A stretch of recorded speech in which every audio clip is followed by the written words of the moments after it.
Chapter 135. At 4 o'clock in the afternoon, Yunjian arrived home on time and carried her bag back to school for the weekend's evening self-study session. When the evening self-study session ended, Chin-Sini turned around and patted her bulging bag, grinning at Yunjian. "Jian-Jian, I bet you didn't bring any snacks, did you? It's okay though, haha, I stuffed my bag full. We'll eat together tomorrow." Not only did the scene of Yunjian shooting Shiniji's hand the other day not make Chin-Sini afraid of distancing herself from her, she was even more affectionate toward her. Yunjian's lips curled into a smile. Master. Before his seat had even warmed up after class, Zhang Xiaofeng rushed to Yunjian's seat and said hot-bloodedly, "Master, you must teach me real skills this time. I'm always ready." In fact, Yunjian had never promised Zhang Xiaofeng to teach him anything. It was Zhang Xiaofeng who was the one asking her for advice. This time, however, Yunjian did not evade Zhang Xiaofeng's request. Her smile faded and she looked sharp and serious. "You really want to learn from me?" When Zhang Xiaofeng heard Yunjian agreeing to his request, he nodded without hesitation. Yes. His reaction was so quick that it was as if he was afraid that Yunjian would go back on her word. "All right, I'll teach you." Yunjian's eyes shifted, her initial smile gone. Slaying God had never taken in a disciple in her previous life. All this while, Zhang Xiaofeng had been calling her master, but she had never agreed to his request. Today she planned to make an exception. Yunjian paused for a moment, and a vicious aura emanated from her body. She looked at Zhang Xiaofeng and said to him in a fierce tone, without the slightest hint of joking, "Be my disciple. I will train you and make you a first-class expert, but the premise is that you are not allowed to complain no matter how hard it is. No matter how hard it is, you can only swallow it in your stomach. If you can't do it, you can say no now. But if you stop halfway, I'll let you know how close you are to death."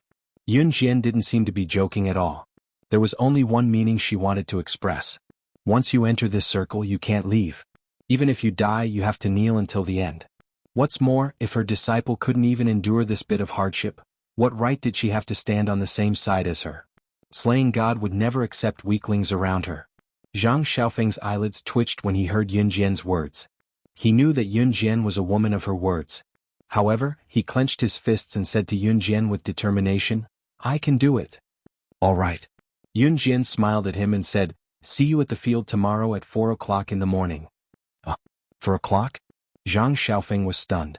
4 o'clock in the south was not even dawn yet. Yunjian shot him a fierce glare and Zhang Xiaofeng immediately swallowed his words. Chin-Sini watched from the side and snickered. Early the next morning the sky was still dark. As expected, Zhang Xiaofeng was caught by Yunjian for training in the field. Zhang Xiaofeng didn't have any foundation in killing moves. Fortunately, his body was flexible and he said that he had practiced judo and taekwondo before. Yunjian made him run around the field. She didn't want to train him to be an expert in fighting. Instead, she wanted him to be someone who could protect himself and kill a high-level assassin. After a whole morning of training, Zhang Xiaofeng was exhausted. However, he obeyed what he said earlier and didn't complain at all. Both of them only walked out of the field and headed to the classroom at 5:50 a.m. At 6:20 a.m. a bus contracted by the school arrived outside the school. The teachers arranged seats for the students one by one and the bus headed to the location of the spring outing, the forest park. Sitting in the bus, Yunjian looked at the youthful and excited faces of the students around her and could not help but smile. Chapter 136. Forest Park was a first-class botanical park in Longmen City. There were professional gardeners taking care of the flora and fauna in the park. At the same time, there were many game venues and an empty plot of land for tourists to have a barbecue. Therefore, there was an endless stream of tourists visiting during the cool seasons of spring and autumn. Once they got off the bus, the teachers allowed the students to do whatever they wanted. Chin-Sini pulled Yunjian along as she looked around and walked quickly. Zhang Xiaofeng, who was behind them, carried 2 heavy school bags and ran to catch up. He could not help grumbling to Chin-Sini, F***CKU Chin-Sini. "These bags are so heavy and you have the nerve to ask me to carry them for you. Just take it as training for you. Here I'm helping you train your physique better. You should be thanking me." Chin-Sini stomped her feet and chuckled cheekily. "Jian-Jian, there's a game of shooting balloons with toy guns over there. You can even win a big doll if you hit the jackpot. You're so accurate, let's go over and play." Chin-Sini tugged Yunjian and ran over excitedly. Zhang Xiaofeng wiped his sweat and groaned inwardly as he carried the 2 heavy school bags. In the end, he gritted his teeth and followed them angrily. The balloon shooting game had only become popular recently. It was available in some parks, scenic spots, or large entertainment venues. Little boys liked to play with toy pistols, sniper rifles, and rifles. This balloon shooting game used this kind of toy rifle to shoot balloons. The bullet fired by the rifle was only a small bullet the size of a soybean. It was not a real bullet and had no lethality, so even if it hit, there was no danger at all. Of course, there was a limit to the number of bullets used in the balloon shooting game. After paying the corresponding amount, the player could shoot 15 bullets and burst a few balloons with each bullet. The corresponding prize would be given according to the number of balloons burst. If each of the 15 bullets could burst a balloon, the player could win the biggest prize, a big doll about a meter in size. Of course, these toy rifles had been tampered with by the boss, so the bullets fired from them were all off target. Otherwise, if everyone got shot, the boss would definitely suffer a loss. "Boss, we want to play once." Chin Sini pulled Yun Jian to stand in front of the balloon shooting game table, paid the money, and giggled. The boss was a fat, middle-aged man with a bald head. When he saw that Chin Sini and Yun Jian were playing his game, he rubbed his hands and smiled so widely that his eyes almost became a line. Reaching out to take the money, he was secretly happy, but his mouth said, "Okay." His balloon shooting game was designed to earn the most money from students like Chin Sini and Yun Jian. At this moment he was naturally overjoyed. He thought, "Look, 2 more female students have come to give me money. How could people like them hit the jackpot?" At that time, as long as there was a small prize, he would make a profit again. Since Yun Jian and Chin Sini were the prettiest and there was also Zhang Xiaofeng, a popular figure in school, the balloon shooting game gradually attracted a group of students who came to watch the show. "Jian Jian, you do it." Chin Sini passed the toy rifle to Yun Jian and pointed at a big doll excitedly, telling Yun Jian, "Jian Jian, you can do it. I want that big doll, it's so cute." Yun Jian smiled and took the toy rifle, but she was not ready to aim. "Sis Sini, why didn't you let me have that doll if you want it?" A man's teasing voice interrupted the conversation and said to Chin Sini, "Sis Sini, why didn't you let me have that doll if you wanted it?" Everyone looked over at the voice and saw a good-looking boy who was slightly tall and slender walking over. He went to Chin Sini arrogantly and looked at the toy rifle in Yun Jian's hand before he spoke to Chin Sini again in a boastful tone. "Sis Sini, have you forgotten that I've officially learned marksmanship from a master? If you want this doll, you can't let a little beauty shoot it for you instead of me." Chapter 137. As the boy spoke, he reached for the toy rifle in Yun Jian's hand. With a frown, Yun Jian turned her hand away and avoided the boy's hand. The boy did not feel awkward as he chuckled and studied Yun Jian from head to toe. "Pretty girl, you won't be able to hit a balloon with a gun like this. Why don't I teach you how to do it, Ling Yichin, aren't you annoying? We're having fun on our own. Are you done?" Chin Sini could not help yelling at the boy. Ling Yichin was the son of Chin Sini's father's business partner. He could be considered her childhood playmate as well. However, due to Ling Yichin's boastful personality, Chin Sini did not like to play with him since they were young. Ling Yichin was also known as a playboy in school. Due to his good looks and prominent family background, many girls admired him. He was a boy who changed girlfriends more frequently than he changed clothes. It was because of this that Chin Sini kept a respectful distance from him. "Aya, Sister Sini, who are we? Don't make it sound like we're so distant." Ling Yichin was indeed a master flirt. He managed to turn the awkward situation around with just a few sentences. In spite of it, Ling Yichin's dark eyes were fixed on Yun Jian as he spoke to Chin Sini, looking like he was deep in thought. Chin Sini was dumbfounded for a moment before she realized what was going on. Was Ling Yichin trying to set his sights on Jian Jian? She quickly pulled Yun Jian behind her and said to Ling Yichin, "Ling Yichin, don't think I don't know what you're thinking. Jian Jian is my friend. Don't you dare set your sights on her." "That's right. Sini, your cousin supports you." Zhang Xiaofeng chimed in from the side. It was rare for the siblings to be united for once. The atmosphere then turned a little strange. Yun Jian blinked and looked at Chin Sini and Zhang Xiaofeng, who were protecting her like a treasure. She couldn't help but grin. "Look at you, Sini. You're talking as if I'm a gangster. Do I look like such a rascal to you?" Ling Yichin laughed and continued to bicker with Chin Sini in his unique teasing voice. "You." Just as Chin Sini was about to flare up at Ling Yichin, Yun Jian turned her delicate face to Chin Sini and asked, "Which doll do you want?" As she spoke, she weighed the toy rifle in her hand. It was only then that Chin Sini regained her senses. Exhaling in relief, she snorted at Ling Yichin and smiled at Yun Jian, pointing at a big bunny doll. "Jian Jian, I want that big bunny." "Okay." Yun Jian narrowed her eyes, a clean smile forming on her lips. The crowd was displeased with Yun Jian's confidence. Someone even yelled out, "How can you get this big doll just because you want it? Unless you shoot 15 balloons. Don't talk like you're a sharpshooter. Can you guarantee that you'll hit the balloon every time you shoot?" The disgruntled voice came from Lu Rongrong, who hated Yun Jian to the core. Ling Yichen was annoyed that Yun Jian ignored her right after she opened her mouth, but he had always been a patient man when it came to beautiful women. Ling Yichen flipped his hair coolly. Seeing Lu Rongrong's rude remarks to Yun Jian, he was about to step in and save the damsel in distress to help Yun Jian and make Yun Jian change her opinion of him instantly. All he saw was Yun Jian looking at Lu Rongrong with a grin. She lifted her chin slightly, her hand that held the toy rifle raised and fired at the balloons without even looking at the cloth that held them. Bang bang bang, the sound of balloons exploding when they were hit by the gun echoed in everyone's ears. The girl with the toy rifle did not even look at the cloth. She was shooting blindly. 15 bullets, not a single one missed. Chapter 138. At this moment, even Qin Sini and Zhang Xiaofeng, who had seen Yun Jian's marksmanship before, were stunned. She could actually shoot balloons blindly, and not a single one of the 15 bullets missed.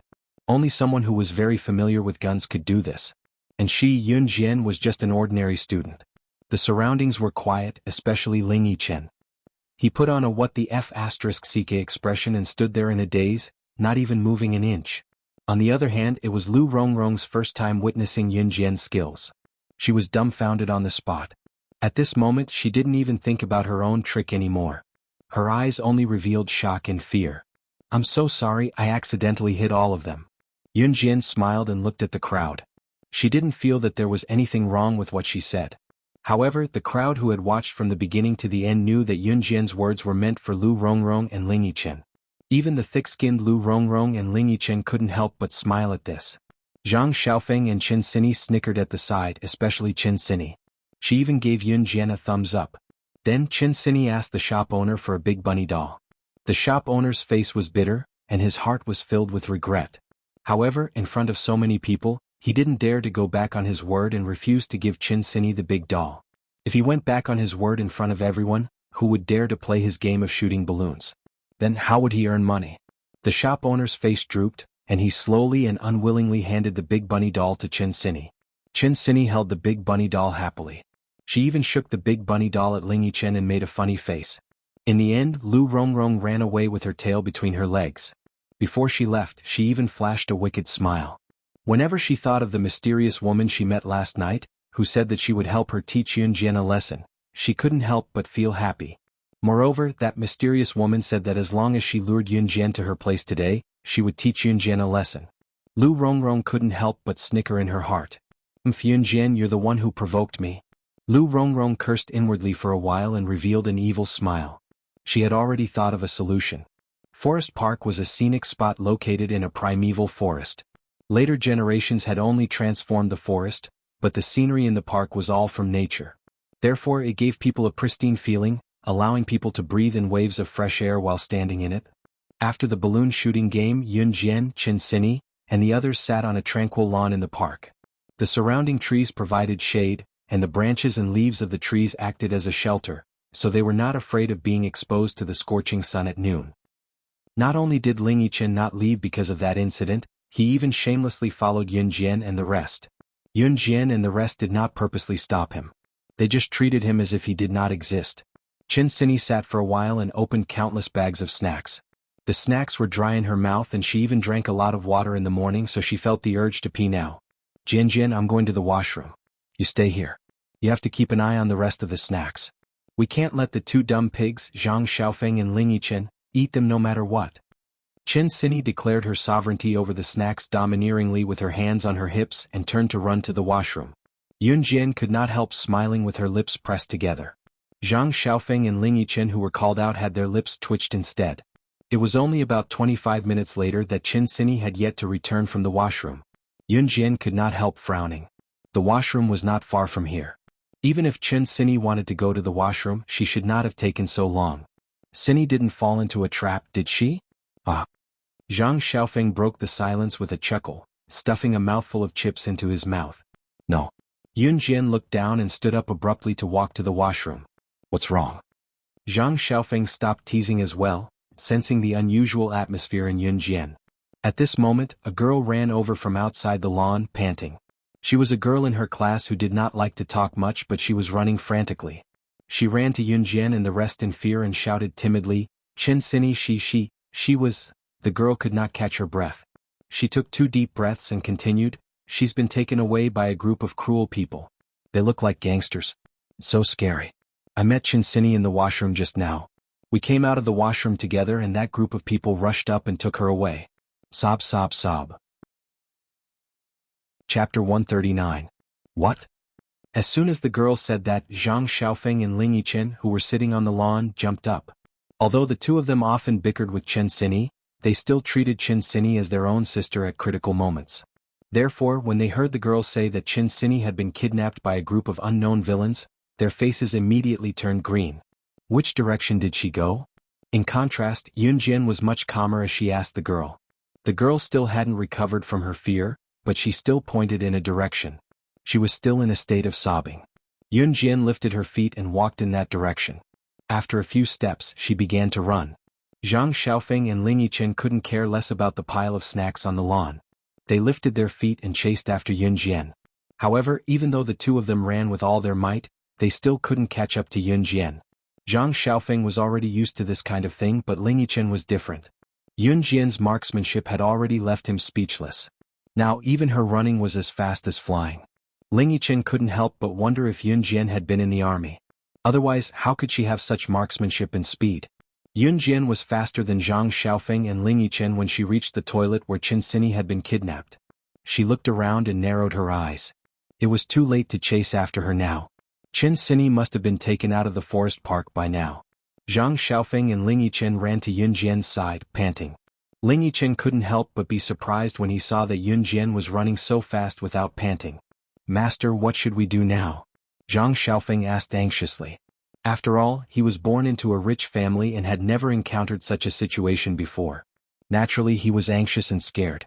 "Let's call the police," Ling Yichen suggested. "It's too late. By the time the police started their investigation, it would be too late." Yunjian turned her head and said to Zhang Xiaofeng and Ling Yichen. Compared to the two of them, she was fearless in the face of danger. Chen Sini was directly kidnapped. Yunjian felt that this matter was not so simple. "Do you have a cell phone?" Yunjian looked at Zhang Xiaofeng. She didn't bring her phone, mainly because it was inconvenient for her to go on a trip today. To put it simply, she was too lazy to bring it. Yes. Zhang Xiaofeng hurriedly took out a mobile phone from his pocket. He didn't ask what Yunjian was going to do. He didn't know why he had such a feeling, as if as long as Yunjian was here, this matter would be resolved safely. Yunjian took the phone. Her nimble fingers pressed a few buttons on the phone and made a call. There were no touchscreen phones in this era, and Zhang Xiaofeng's phone was from the Nokia brand. Nokia was a brand that had become popular recently. Zhang Xiaofeng could keep up with the trend, which meant that his family was indeed rich.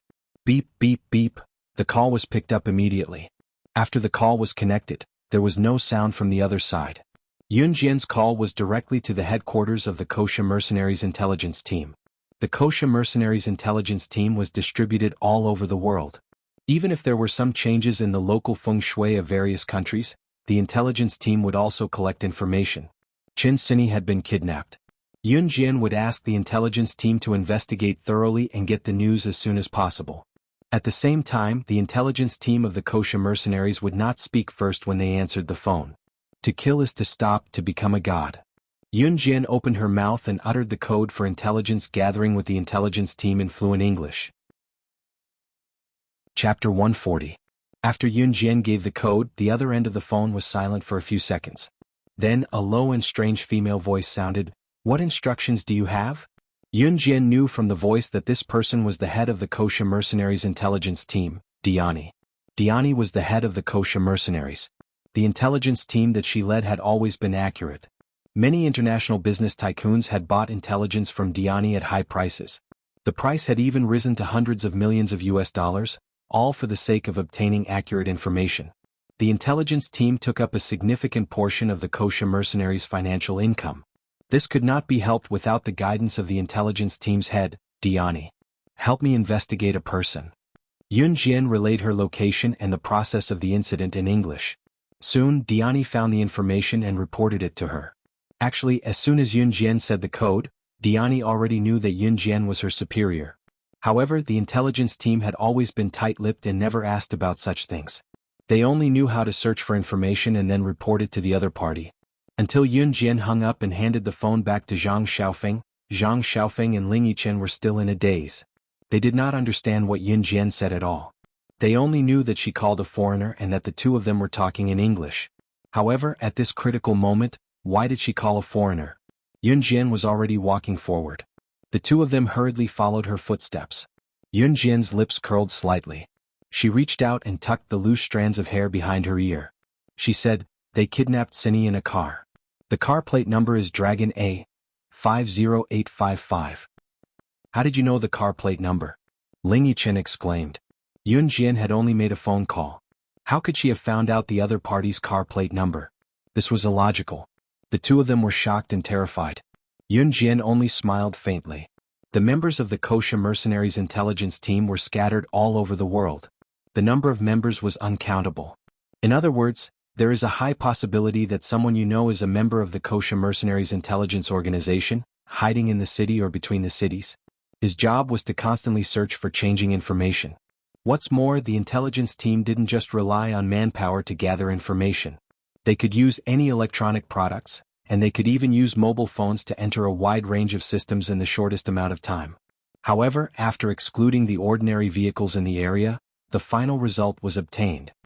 Now that we only know the license plate number, how are we going to find Cindy? Zhang Xiaofeng asked the key question. Yun Jian, on the other hand, narrowed her eyes and turned her head to the side. The girl's delicate eyebrows twitched as she coldly said, "Based on the license plate number, do you think we can't find the other party's address?" Based on the license plate number, ordinary people would not be able to find the owner's home address. However, the public security organs of some departments could search for it. But don't forget that there is another type of person who can, hackers. Yun Jian was a hacker herself. She was proficient in computer programming, assassination, and explosives. However, this time, Yun Jian didn't need to check the license plate number and the owner's home address. Diani had already told her.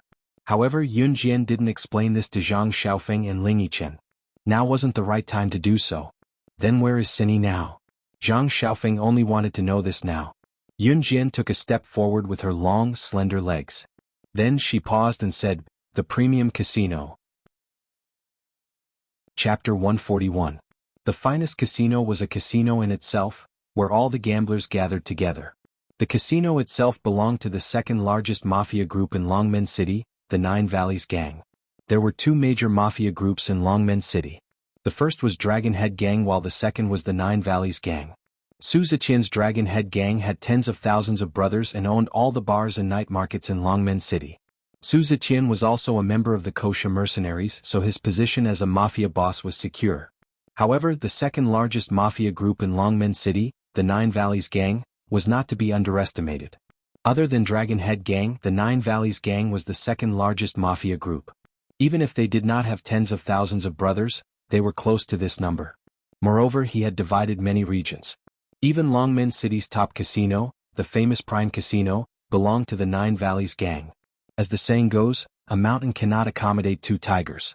As the underworld boss, Su Ziqian naturally wanted to eliminate the Nine Valleys Gang, the only big gang that could threaten him. In spite of this, he did not have the strength to do so. The Wuxia mercenaries could send someone to help him win a match, but they would not go to such lengths to eliminate the Nine Valleys Gang that was a threat to him, a mere mafia boss of Longmen City. It was unrealistic. In addition, the Nine Valleys Gang's influence was not weak, especially in recent years when they had gained more power. Su Ziqian could no longer eliminate them with his Dragon Head Gang's influence alone, so he could only let them continue to develop. Yun Jian and the other two did not have time to inform their homeroom teacher as they left the forest park and hailed a taxi to the Prime Casino. To be honest, Zhang Xiaofeng and Ling Yichen were still rather fearful of places like the Prime Casino. The term mafia was enough to send chills down one's spine. Nine Valleys Gang, the entrance of the Prime Casino. The taxi driver parked his car far away and drove off immediately after Yun Jian paid the fare. He could not be blamed for this. For places like the Prime Casino that belonged to mafia groups, it was common for some gamblers to be chopped off and stomped on the spot when they lost and could not afford to pay. Standing at the entrance of the casino, Yun Jian had her hands in her pockets. Zhang Xiaofeng and Ling Yichen stood diagonally behind her. She tilted her head and looked at the two trembling youths. Don't go in if you're afraid. She could easily handle the entire casino on her own, but with Zhang Xiaofeng and Ling Yichen she could not guarantee that no accidents would happen. No. Master, I want to go in. Zhang Xiaofeng said in a firm tone. Hearing Zhang Xiaofeng's words, Yun Jian smiled wickedly and turned to look at Ling Yichen. After being stared at for a while, Ling Yichen finally said resolutely, I'll go in too. All right. Yun Jian narrowed her eyes and turned to look at Zhang Xiaofeng. She smiled wickedly at him and said arrogantly, You can keep a low profile when you do things, but today I'm going to teach you a lesson. Since you've stepped into my circle, you have to remember this. If someone bullies you, even if it's the emperor, you won't tolerate it. No matter what the Nine Valleys gang's motive was or why they kidnapped Chen Xinyi, Yun Jian would never keep a low profile when dealing with such an enemy. Because if you cower today, there won't be a place for you in this world anymore. Yun Jian continued to narrate. Just like in her previous life, if she was not strong, if she kept a low profile and did not show her strength, even if others bullied her, she would have died a long time ago. Survival of the fittest, elimination of the weak. And she, Yun Jian, was never a weakling. Zhang Xiaofeng listened to Yun Jian's words in a daze. He did not fully understand. It was only when Yun Jian walked towards the casino that the two of them followed closely behind. There were two people who looked like bodyguards standing at the entrance of the casino. When they saw Yun Jian, a little girl, walking towards them, they quickly waved their hands and gestured for her to go away. Go, go, go. Little brat, where are you going? This is not a place you should be. One of them pointed to the side and shouted at Yun Jian and the rest impatiently. Yun Jian walked up and kicked him. The person was sent flying into the casino. Zhang Xiaofeng and Ling Yichen did not expect Yun Jian to be so fierce. The two of them were stunned as they recalled the meaning behind Yun Jian's words to Zhang Xiaofeng. The girl had already stepped into the entrance of the casino. She stood at the entrance and stepped on the chest of the bodyguard who had been kicked away. She said loudly, Get the boss of your Nine Valleys gang to come out and see me. Chapter 142. The Nine Valleys gang was Longmen City's second mafia group after all, and its influence in Longmen City was immense. Yun Jian's roar was a humiliation to the Nine Valleys gang members. Soon, a group of brawny men with metal rods dashed out from the inner room and surrounded the trio led by Yun Jian. A man with dyed yellow hair walked out from the group with a cigarette dangling from his mouth. He studied Yun Jian and spat the cigarette on the floor. The man with dyed yellow hair turned his menacing face to look at Yun Jian from the corner of his eye and spoke arrogantly, Yo, little girl, you want to see our boss? Isn't your tone a little too presumptuous? Aren't you afraid that we'll do something to you? The blond man's voice was sinister when he spoke. His eyes were still on Yun Jian when he spoke the last sentence, looking like a ruffian who wanted more. Brother Huang, why are you talking to her? How dare this brat call our boss by his name and ask him to come out? Let's teach her a lesson first. Let these three brats know that our boss's name isn't to be insulted by anyone. A lackey standing beside the blond man shouted at him and waved the metal rod in his hand as if boasting about his prowess. Yun Jian scoffed in response. At the same time, Yun Jian took a step forward. Her cold, hawk-like eyes stared at the group before her as she smirked. Do you think you're qualified to teach me a lesson? After that, Zhang Xiaofeng and Ling Yichen, who were standing not far behind Yun Jian, saw Yun Jian stretch out her hands.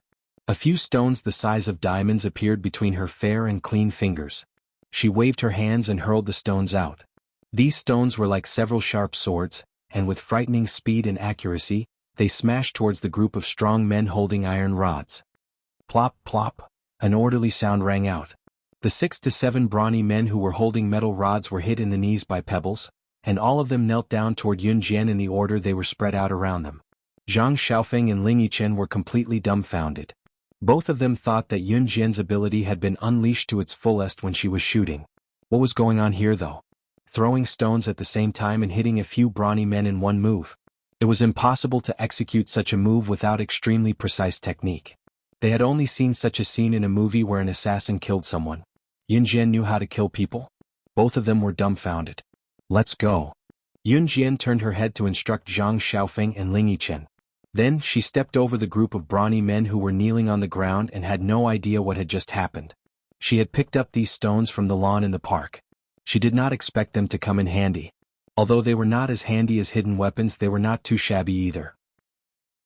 No matter how suspicious Zhang Xiaofeng and Ling Yichen were, They would never think that Yun Jian was an assassin or a secret agent. They did not dare to continue standing in the same spot. So, while the yellow-haired man and the others were stunned, they followed Yun Jian's footsteps.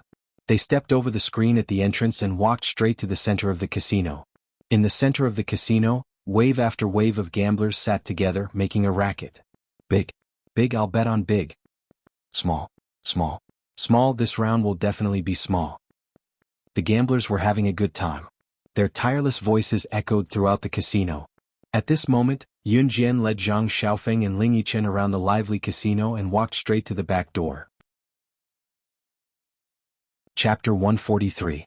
Yun Jian, Ling Yichen, and Ling Yichen passed through the center of the smoky casino and entered through the back door. Everyone in the casino was busy gambling to further enhance the atmosphere of the place. No one had the time to care about Yun Jian, Ling Yichen, and Ling Yichen's actions. Passing through the back door, the ruckus in the front hall abruptly subsided. Follow me closely from now on. No matter what happens, don't leave my sight. Yun Jian turned to instruct Zhang Xiaofeng and Ling Yichen who were behind her. Okay. Zhang Xiaofeng and Ling Yichen nodded. Both of them did not know what Yun Jian meant, but after witnessing Yun Jian's skills and tactics, they chose to believe her unconditionally. They then passed through a dark corridor without lights. Zhang Xiaofeng and Ling Yichen held their breaths, not daring to even breathe loudly. They had never thought that they would be able to barge into the mafia's territory one day. To them, the mafia was the most terrifying place in existence. The girl who led them forward, however, did not show the slightest hint of fear. We're here. Yun Jian smirked with a squint. As she spoke, she glanced sideways at a room with warm lighting in front of them. Zhang Xiaofeng and Ling Yichen's breaths paused, but they did not say a word, as if they had made a pact. Yun Jian, on the other hand, walked forward casually. The room with the orange light from the door was the office of Longmen City's second mafia boss, Yuan Shuxiao. The corridor was dark and there were no windows. Therefore, one could clearly see the warm light coming from the room. From this, Yun Jian was certain that the person was inside. In contrast to Zhang Xiaofeng and Ling Yichen's cautiousness, Yun Jian went straight ahead, unafraid of making a commotion. She went to the door and kicked it open. If she was uncertain before, she was now certain that she was the reason Chen Sini was taken away. Their target was her. Perhaps it was the experience of her younger brother being taken away and killed in her past life that made Yun Jian loathe those who took away the people she cared about. She hated being threatened. She hated people who used the people she cared about to threaten her. Clang. Yun Jian's kick was so forceful that it broke the door lock. It was a testament to her strength. At the same time, not only Zhang Xiaofeng and Ling Yichen shuddered, the people inside the room felt their eyelids twitching. There were 3 people standing in the room. The middle-aged man in a suit standing in the middle of the trio was the Nine Valleys Gang's boss, Yuan Shuxiao. When Yuan Shuxiao heard the door's broken door lock, he shuddered and goosebumps all over his body. The other 2 men standing next to Yuan Shuxiao did not look any better. Just when the 3 people in the room were staring at the young girl who had broken through the door, they saw the young girl raise her foot and walk into the room. She used her sharp and deep eyes to look at Yuan Shuxiao. She called out Yuan Shuxiao's full name directly, her tone scornful and arrogant. Yuan Shuxiao, are you declaring war against the kosher mercenaries by taking my people away? The girl's tone was frivolous, but her words made Yuan Shuxiao and the other 3 men gasp. Chapter 144. Kosher Mercenaries was a team formed by the world's top mercenaries. It was the vanguard among the assassin organizations. Other than an Hun group, Kosher Mercenaries could be said to be invincible in the world. Whenever Yuan Shuxiao mentioned such an organization to his brothers in the past, he would be shocked by it. Yun Jian slammed the door and walked in, humiliating Yuan Shuxiao and his men. Just as they were about to lash out at the young and frivolous girl, they did not expect her to boast shamelessly that she was a member of Kosher Mercenaries. Yuan Shuxiao understood that if an ordinary person spouted nonsense in the name of Kosher Mercenaries, the Kosher Mercenaries would seek revenge from them. Since Yun Jian dared to say it, she must be a member of Kosher Mercenaries, unless she had a death wish. Kosher Mercenaries had spies all over the world and could even find out about trivial matters. If Yun Jian was just a member of Kosher Mercenaries like Su Zetian, Yuan Shuxiao would not have to be so frightened and shocked. Kosher Mercenaries had members all over the world. There were plenty of people like Su Zetian who occupied a position in Longmen City but had no status in Kosher Mercenaries. In spite of it, Yuan Shuxiao grasped Yun Jian's words tightly. She had actually said something like, "Do you want to start a war with us Kosher Mercenaries?" It could be said that her position in Kosha mercenaries was extraordinary. She could even summon Kosha mercenaries to start a war with him. Otherwise, a mere member of Kosha mercenaries would not dare to use such an arrogant tone and claim to be a member of Kosha mercenaries. Therefore Yuan Sushao, the woman standing next to him, and his confidant standing next to him were all stunned. They were dumbfounded. The girl before them who looked underage was actually a high-ranking member of Kosha mercenaries? The news was too shocking. Of course, Yuan Shuxiao and his men did not know how they would react if they knew that Yun Jian was the boss of Kosha mercenaries. Zhang Xiaofeng and Ling Yichen, who followed Yun Jian and were dumbfounded as well. Kosha mercenaries?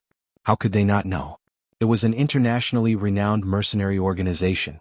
In spite of it, Zhang Xiaofeng and Ling Yichen knew that Yun Jian was just an ordinary third-year middle school girl.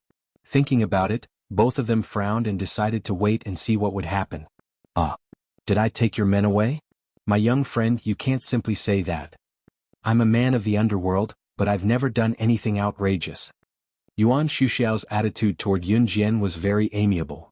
At least from Yuan Shuxiao's point of view, it did not matter if Yun Jian was really a high-ranking member of Kosha mercenaries. But he would rather assume that she was a high-ranking member than take the risk of angering Kosha mercenaries. Yun Jian scoffed and went straight to Yuan Shuxiao's desk from the door. Lifting her hand, she tapped lightly on the surface of the desk with her finger. You didn't? Yun Jian scoffed and crossed her legs to sit on the desk. Crossing her left leg over her right leg, she crossed her legs lazily and looked at Yuan Shuxiao. The license plate is Dragon A? 50855 Yuan Shuxiao, do you dare say that your Nine Valleys gang did not take my men away? Yuan Shuxiao was stunned. The license plate was indeed his Nine Valleys gang's car. But he did not send anyone to take her away. At this moment, the woman standing beside Yuan Shuxiao trembled when she heard Yun Jian's words. Yun Jian saw the woman's action. Yun Jian suddenly smirked and jumped down from the desk. She walked to the woman in a few steps. Chapter 145. Looking at the dagger that appeared out of nowhere in Yun Jian's hand, the group was stunned. Yuan Shuxiao in particular shuddered and wanted to push Yun Jian away, but he stopped himself and told Yun Jian in a trembling voice, young friend, this must be a misunderstanding. Xiaoyu is my sister. She just came back from studying in country Y. How could she have a grudge against you or your people? It's even more impossible for her to take your people away. Can you put the dagger down first? The woman was none other than Yuan Shuxiao's biological sister, Yuan Xiaoyu. As the boss of Longmen City's second mafia group, Yuan Shuxiao's position in Longmen City was second only to Su Zetian. He was also a big shot, but he had never shown weakness to anyone like today. Yun Jian was the first. In spite of it, Yuan Shuxiao had a feeling that if he angered Yun Jian, the dagger in her hand would really slit his sister's neck brutally. Yuan Shuxiao was known for his decisiveness in killing, but his only weakness was his sister, Yuan Xiaoyu. He lost his father when he was young and his mother remarried, leaving him and his sister behind. They were homeless back then and his sister was his only family. Therefore, when Yuan Shuxiao saw Yun Jian's dagger pressed against Yuan Xiaoyu's neck, he shuddered and his heart almost leaped out of his chest. Yuan Xiaoyu herself did not expect Yun Jian to threaten her with a dagger. She was so frightened that her legs turned to jelly and she was paralyzed but not paralyzed. Are you going to tell me or not? Yun Jian did not listen to Yuan Shuxiao but asked Yuan Xiaoyu further while the dagger in her hand pressed closer to Yuan Xiaoyu's skin. Yuan Xiaoyu could even feel the coldness of her pores and the dagger's handle getting closer. She shuddered and could not help screaming, No, no, no. Don't kill me. Sup. Don't kill me. It's not me, it's not me. I didn't do it on purpose. Sup. Zhang Xiaofeng and Ling Yichen thought that Yun Jian had made a mistake too, but their eyes were now on Yun Jian and the seemingly harmless woman Yuan Xiaoyu. Xiaoyu, what did you say? Yuan Shuxiao did not expect that his sister would actually admit it. In his impression, his sister had always been well-behaved and obedient. He did not expect that she would really kidnap Yun Jian's people. He looked at her in disbelief. Yuan Xiaoyu pursed her lips nervously. Her body trembled and she suddenly cried out loudly. However, Yun Jian narrowed her eyes and curled her lips. She put down the dagger, crossed her arms and looked at Yun Jian, who was squatting on the ground. She said coldly, The person you are looking for should be me, Yun Jian, right? Hearing the two words Yun Jian, Yuan Xiaoyu, who was squatting on the ground, raised her head. Her face was slightly pale as she nodded shakily. Under Yuan Shuxiao's mediation, Yuan Xiaoyu finally told the truth unwillingly. Indeed, Yuan Xiaoyu did not have a grudge against Yun Jian. The one who had a grudge against Yun Jian was Shiniji, who had lost to Yun Jian in the arena not long ago and had his hands crippled by Yun Jian. Shiniji was a contestant in Country-Wise National Challenge Tournament. His future was ruined after his hands were crippled and he was filled with anger. Coincidentally, Shiniji's sister and Yuan Xiaoyu were roommates in Country-Wise Gaia University and they were good friends. In short, Yuan Xiaoyu used her brother Yuan Shuxiao's underworld power to help Shiniji's sister find Yun Jian and help her take revenge on Yun Jian.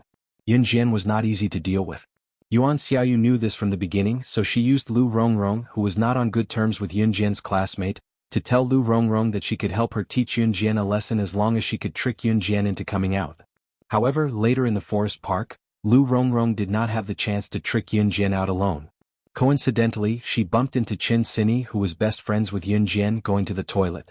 Therefore, Lu Rongrong asked Yuan Xiaoyu's people to take Qin Sini away first. She also claimed that as long as she used Qin Sini to threaten Yun Jian, she would not be afraid of Yun Jian being arrogant again. Lu Rongrong. Yun Jian smiled contemptuously. Her lips curled into a murderous smile. Although she was smiling, the temperature in the room dropped by a few degrees. Chapter 146. Everyone shuddered from the bottom of their hearts when they heard Yun Jian's menacing words floating toward them. Especially Zhang Xiaofeng and Ling Yichen. They never thought that Lu Rongrong was one of the masterminds behind Qin Sini's kidnapping. Where is she? When everyone came back to their senses, Yun Jian's voice had returned to normal. She asked Yuan Xiaoyu calmly, but there was a chilling coldness in her voice. She was, of course, referring to Qin Sini. Yuan Xiaoyu did not dare to hide anything. She knew that this matter was serious. Because Yun Jian was the one who made her brother, whom she had always admired, feel uneasy. Yuan Xiaoyu immediately gave him an address. She raised her head and looked at Yuan Shuxiao while trembling. She pursed her lips and said, "Originally they wanted to kidnap the little girl first and then send someone to deliver a letter to you. They wanted you to go to the place they told you to go alone and then capture you directly." Before Yuan Xiaoyu could finish, Yun Jian turned and left. She did not want to hear this nonsense. When she left, she gestured to Zhang Xiaofeng and Ling Yichen. They immediately followed her. "You stay here and don't go anywhere. I'll deal with you when I come back." Yuan Shuxiao pointed at Yuan Xiaoyu's head and walked out. He was a smart man. He knew that his sister had made such a serious mistake. If he did not make up for it, Yun Jian, who was one of the higher-ups of the kosher mercenaries, would not let her go. Therefore he wanted to do something while he could still make up for it. After all, anyone who offended the kosher mercenaries was one step closer to death. The four of them walked out of the back door and came to the center of the casino. Just now the gamblers in the casino were shouting even louder.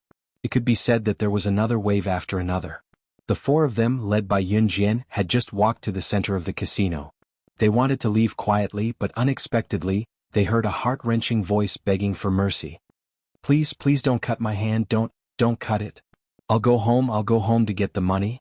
It was a hoarse male voice and there was a sense of despair and regret in it. There were plenty of people who lost money in the casino and could not pay it back, resulting in their limbs being chopped off. This was especially true in the Prime Casino, known as the top casino in Longmen City. It was as simple as eating a meal. Yun Jian walked past the place directly, but it was Zhang Xiaofeng and Ling Yichen who looked horrified. "No, don't cut it off, I beg you, please." "Yun Jian? Yun Jian. Daughter? My daughter, she's my daughter." It was then that the pleading voice went straight to Yun Jian as if it had suddenly seen some hope. When Yun Jian first heard the voice, she found it familiar but she did not pay it much attention. When the voice called her in front of everyone, however, Yun Jian snapped back to reality. She looked up and saw a sloppy middle-aged man in his 30s or 40s with a beard on his chin that had not been shaved for a long time running toward her. Yun Jian was stunned, but she managed to get a clear look at the man's face. Although he was more unkempt compared to the father in the original owner's memory, it was not hard to tell that this was the person she had never seen since her rebirth and had left her family with so much trouble. The father of her current body, Yun Gang. When Yun Gang saw Yun Jian, he could not care less about why his daughter was here. He ran behind Yun Jian and stuck his head out to look at the person who had just won against him but wanted to chop off his hand because he could not pay back the money he had lost. He shuddered slightly. Zhang Xiaofeng, Ling Yichen, and Yuan Shuxiao were surprised that the middle-aged man would simply recognize his father. However, when they saw that Yun Jian did not push the man away but remained silent and aloof, they were shocked. This sloppy and cowardly man who looked like a slug was really Yun Jian's father? How was this possible? Yun Jian's domineering aura even made Yuan Shuxiao wonder who could have given birth to such an amazing daughter. Chapter 147. Jian. Xiao Jian, save me. Save daddy, save daddy. Yun Gang hid behind Yun Jian and tugged at the corner of Yun Jian's shirt as he watched the man who was approaching him. This man was the one who had just won the bet and wanted to chop off Yun Gang's hands because he could not pay up. This man was one of Yuan Suzhao's subordinates. His name was Yi Feng and he was the manager of the casino. Yun Gang had come here with the intention of gambling today. If he won, he would have the money to pay off his debt. Who knew that he would lose so badly and almost lose both his hands? At that moment, Yun Gang had no idea what had happened to his family. Ever since he ran away with a debt, he had not returned to Xinjiang town. When Yi Feng saw Yun Gang running behind Yun Jian, he was making his way over with the intention of putting an end to this matter. In spite of it, Yi Feng saw his boss, Yuan Shuxiao, standing behind Yun Jian and waving at him, signaling him to let it go. Hence he did not come over again. Let go. Yun Jian's frivolous voice rang again, causing everyone's hearts to skip a beat. Yun Jian was speaking to Yun Gang. It was because Yun Gang was tugging at the hem of Yun Jian's shirt out of fear. Xiao Jian, daddy's wrong, daddy's wrong, daddy's wrong, please save daddy. Yun Gang thought that Yun Jian was angry and did not realize that Yi Feng had backed off. Instead, he tugged at Yun Jian's shirt even more fearfully as he begged for help in a trembling voice. I'll say it again, let go or I'll cripple your hands for you. Yun Jian did not like Yun Gang at all. She did not expect to run into Yun Gang in a place like this. Previously, Yun Gang had left so many troublesome chores for the family. She could ignore it, but she didn't expect that this person named father would be so stubborn as to continue gambling in the casino. If she had not persuaded Qin Yiru to leave Yun Gang, what would have happened? It was estimated that Qin Yiru would be cheated by Yun Gang until not even a bone would be left. Yun Gang had never thought that his weak and timid daughter would speak to him in such a tone. He was frightened on the spot, and his hand unconsciously loosened. Everyone sucked in a deep breath when they saw this. Let's go. Yun Jian said a few words to the people behind her, but her eyes glanced sideways at Yun Gang and threatened. If you dare to follow me, not only will I cripple your hands, I will also chop off your feet. Also, you're not allowed to disturb my mother and brother in the future. Go back to your hometown. I've already paid off your debt. This is the last time. From now on, we have nothing to do with each other. Yun Jian's words were a disguised reminder to Yuan Shuxiao's men to let Yun Gang go. Of course, she also expressed her attitude. This was the last time she would clean up the mess for the original owner's father. In the future, this man's life and death would have nothing to do with her. Yun Gang was dumbfounded. He rolled his eyes and stared blankly at Yun Jian being escorted out by Yuan Shuxiao and the others. He had an illusion that his daughter was not a fish in a pond. After leaving the casino, Yuan Shuxiao took out his jeep for Yun Jian. They got in the jeep. Yun Jian did not want to be in the limelight and let Yuan Shuxiao drive her to the place that Yuan Xiaoyu told her to. It was a remote area in the wilderness. There was only a row of temporary factory buildings built here. In the warehouse behind the factory building, Shiniji, whose hands were crippled, stood there fiercely with a seductive woman beside him. Have you caught Yun Jian yet? Shiniji exhaled fiercely. Not yet, but soon. The seductive woman sighed. Chapter 148. Okay, brother. The seductive woman standing beside Shiniji nodded and smiled viciously. This seductive foreign woman was Shiniji's sister, Shiniji. Shiniji looked down and a sharp glint flashed across her eyes. She said to Shiniji in a low voice, "The assassin we hired this time is one of the top 10 assassins on the assassin ranking, Wolf Blade, who is also known as the Grim Killer. Unless Yun Jian is on the assassin or secret agent ranking, she can't possibly leave this place alive. Dream on." Shiniji laughed out loud when he heard that. It was as if he could see Yun Jian descending into hell and taking his revenge. A jeep drove in through the rows of factories. Finally, the jeep stopped at the entrance of the factories. Yun Jian and the rest got out of the car one by one. This is the place Xiaoyu mentioned. Yuan Shuxiao was the last to get out of the car. He closed the car door and took a few steps forward. He looked around and said, "There are so many factories here. How are we going to find her?" Zhang Xiaofeng seemed to be in a hurry. Ever since Qin Sini was taken away, every minute and every second had been very difficult for him. Although Zhang Xiaofeng liked to bicker with Qin Sini on a daily basis, Chin Sini was his only sister among the younger generation. Although they were cousins, they had grown up together and were very close to each other. As her brother, he naturally did not want anything to happen to his sister. "Oh right, Xiaofeng, I've already informed the police. I believe they will come here soon to rescue her. I didn't inform uncle and auntie because I'm afraid they will be worried if they know that something happened to Sini." Ling Yichen waved his phone and sent a text message. "Thank you." Zhang Xiaofeng saw that Ling Yichen was considerate and thanked him. "Let's go." Yun Jian took 2 steps forward and suddenly stopped. She turned her head to look at Zhang Xiaofeng and Ling Yichen. "Are you two going to continue? Shiniji has a grudge against me and he's a foreigner from country Y. You've met Zhang Xiaofeng before and he's someone who can get a pistol. If you guys continue to follow me and something happens, what will you do?" Zhang Xiaofeng was her personal disciple, her first disciple. If he followed her, he would definitely experience such dangerous things. However, Zhang Xiaofeng still did not have the ability to protect himself because he had just received training. Yun Jian never liked people making unnecessary sacrifices. Moreover, this was her own business. "No, master, I will definitely go because Sini is my younger sister. She is in danger now, and as her brother, how can I run away at such a dangerous time?" Zhang Xiaofeng firmly expressed his inner thoughts. "Me too, let's go together." Ling Yichen did not look like a playboy at the moment. Instead, he looked more like a proper man. Yun Jian smiled with her eyes crinkled. Her disciple should have such spirit. "Let's go then." Yun Jian strode forward. Yuan Shuxiao and the rest were stunned. "There are so many factories here. Do you know where the person is? Aren't you afraid of alerting the enemy?" Yuan Shuxiao was indeed the boss of Longmen City's second mafia group. He had the ability to judge and asked Yun Jian. "Yes." Yun Jian narrowed her eyes and suddenly pointed at the ground. The factory floor in this era was not made of cement but made of sand and rocks. On the sand and rocks, there was a particularly obvious tire print. They were still pondering Yun Jian's meaning with a frown when Yun Jian explained, "Just follow the tire print left by the car." Yuan Shuxiao was dumbfounded. She had observed it so carefully. Yuan Shuxiao asked again in confusion, "How did you determine that this tire print was driven by the car that took your friend away?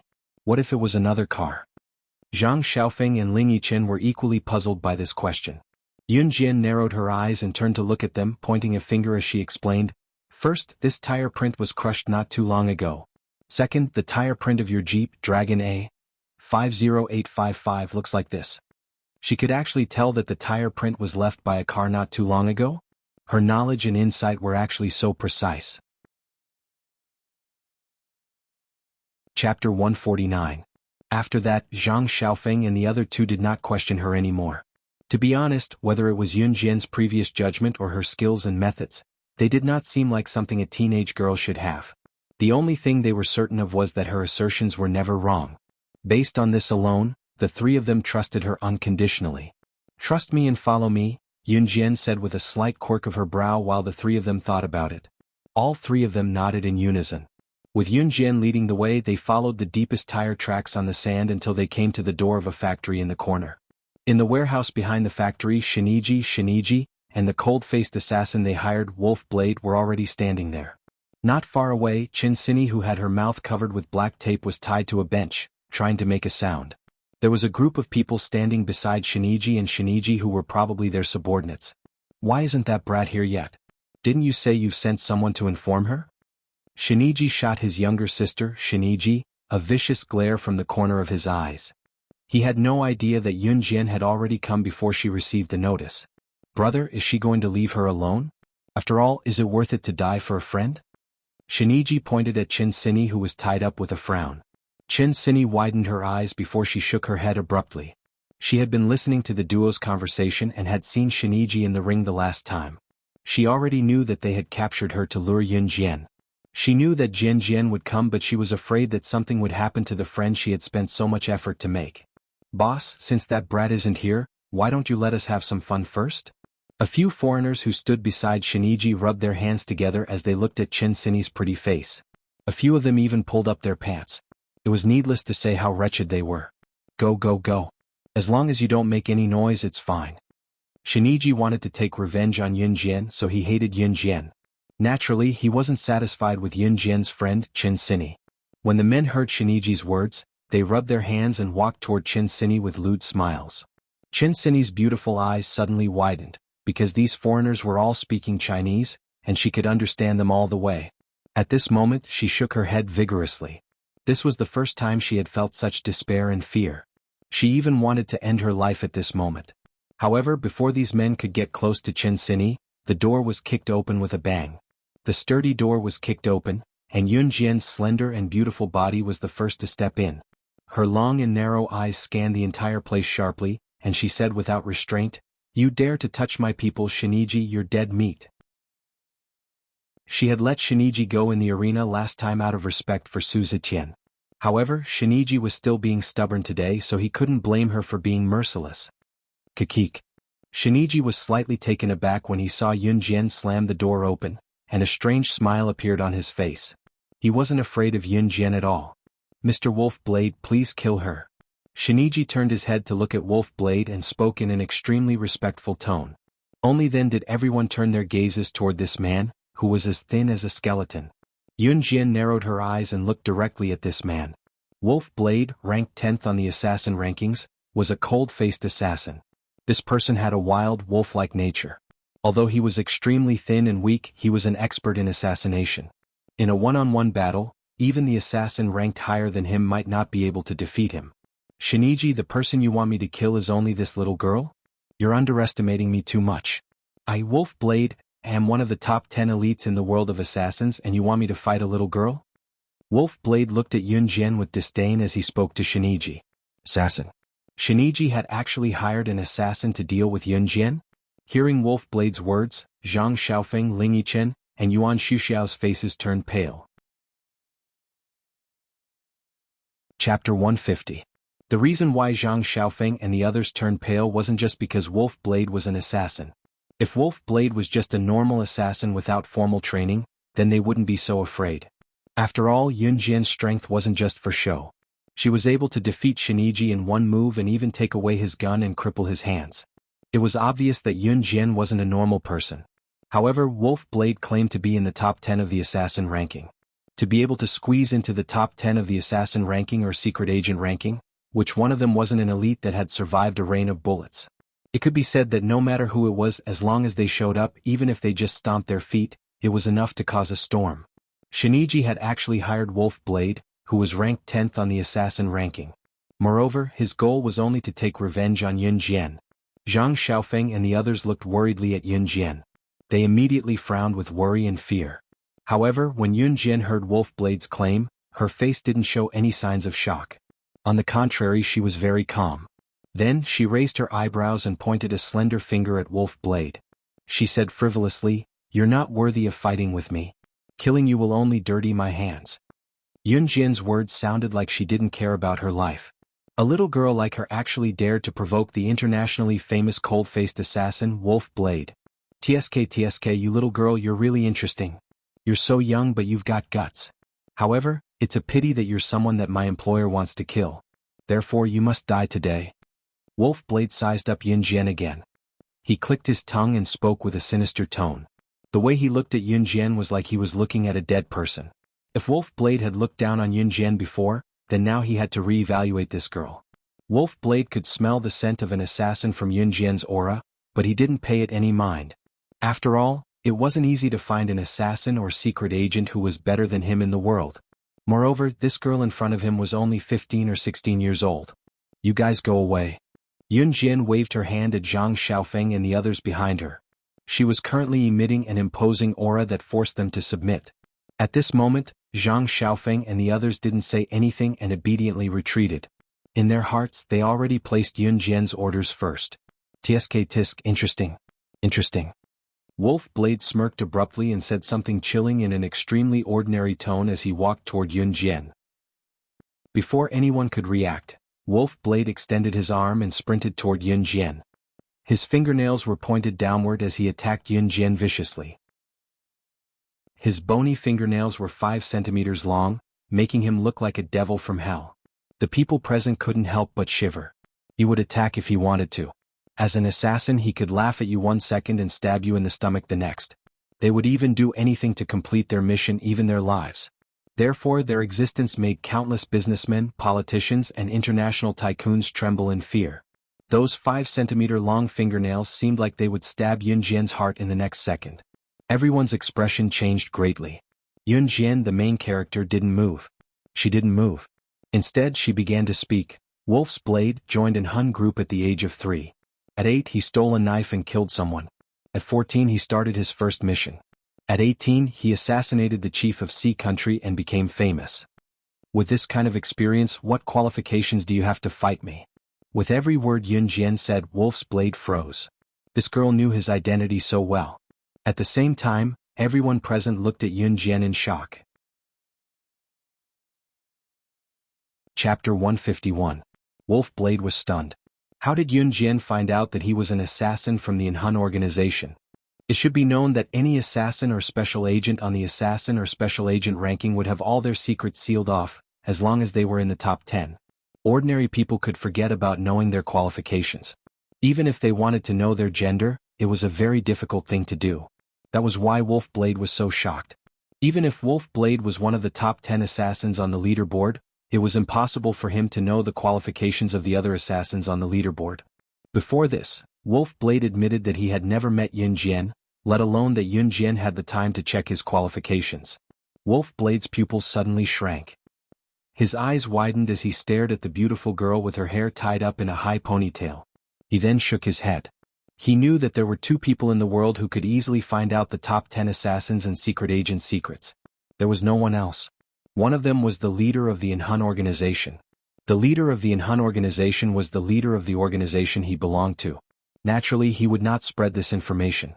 As for the other person, she was the top secret agent on the secret agent leaderboard, known as the strongest secret agent in history.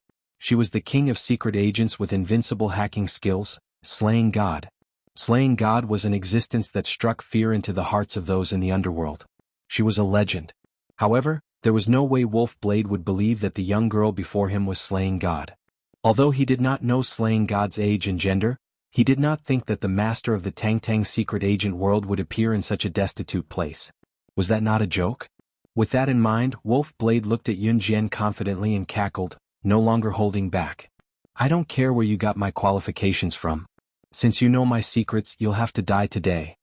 As he spoke, Wolf Blade put his fingernails together and leaped toward Yun Jian. Zhang Xiaofeng and the rest held their breaths. They wanted to scream out loud. Could Yun Jian really withstand an attack from an international assassin? The answer was, of course, yes. Yun Jian smirked. She turned sideways to face Wolf Blade and narrowed her eyes. Her youthful eyes sparkled. She curled her lips and said in disdain, "Since you want to die, I will fulfill your wish." Yun Jian's voice was flat, and no one could hear any changes in it. However, just as she said the last word, Yun Jian's figure flashed, and what appeared next was a dazzling flash of lightning. Her figure was as fast as lightning, and her speed was even faster than Wolf Blade's. You. Wolf Blade's eyes widened, but his many years of experience allowed him to quickly calm down. He closed his fingers and clenched his hand into a fist. He changed his strategy and threw a punch at Yun Jian. Yun Jian narrowed her lips. She also stretched out her hand and clenched her fist, slamming it against Wolf Blade's fist. Ha! Wolf Blade roared. Pooh! At the same time, the sound of a blade piercing into flesh could be heard. What the audience saw was Yun Jian extending her arm and punching Wolf Blade at the same time.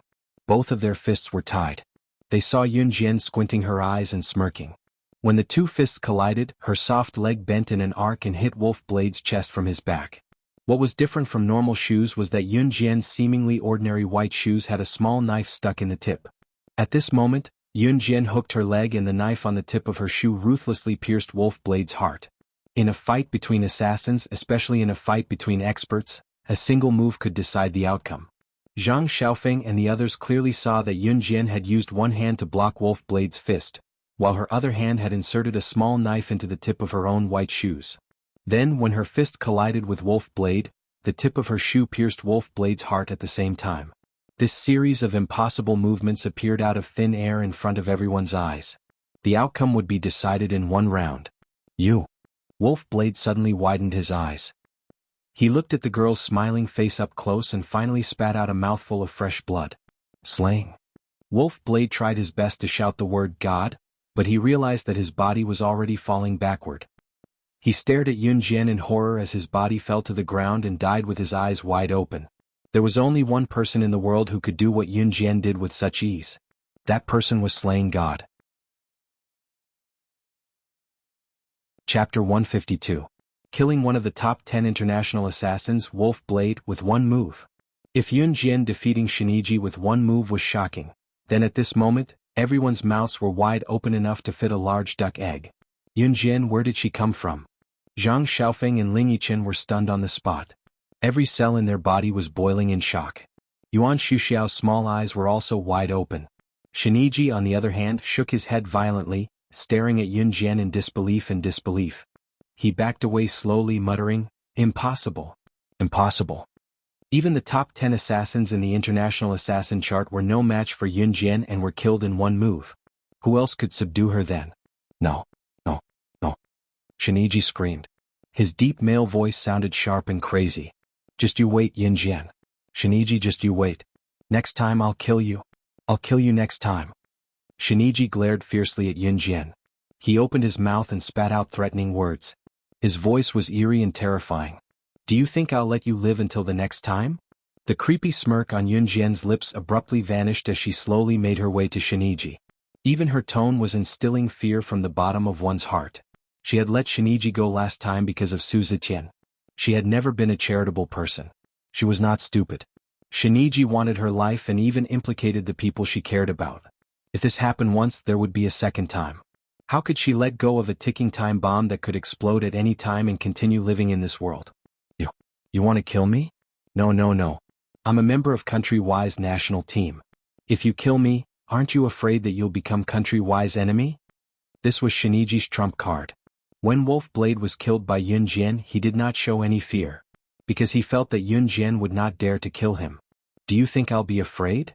Yun Jian smiled contemptuously, her calm and beautiful lips curling up. Shiniji panicked when he heard that. She was indeed the kind of person who was not afraid of anything. Thus he turned around and ran. In order to escape, he did not even care about his sister. Big brother. Shiniji was shocked as she watched Shiniji run towards the back door of the warehouse. She couldn't react for a long time. So, Yun Jian sneered. She reached out and pulled out the knife stuck in the tip of her shoe. Then she threw it in the direction Shiniji had fled. From afar, Shiniji's heart was pierced by the dagger thrown by the girl, and he fell to the ground like a puddle of mud. Shiniji dead. Shitaji was shocked. She slowly slid to the ground and slowly became paralyzed. Everything she did was for her brother.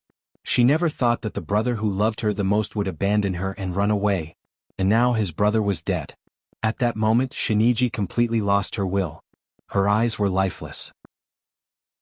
Yun Jian did not care about Shiniji. She strode towards Chen Sini and quickly untied the rope that bound Chen Sini. "Both of you, come and help her." Yun Jian turned to look at Zhang Xiaofeng and Ling Yichen. Only then did the two of them come back to their senses. They ran over to help Chen Sini. Yun Jian's killing stance was terrifying, but the two of them were not frightened. They were just a little shocked. Chapter 153. Yun Jian asked Zhang Xiaofeng and Ling Yichen to help Chen Sini because she had no more energy to support Chen Sini. Although Yun Jian had killed Wolf Blade in one hit, she had used up almost all the energy in her body. In a battle between masters, it was true that one hit would determine the winner.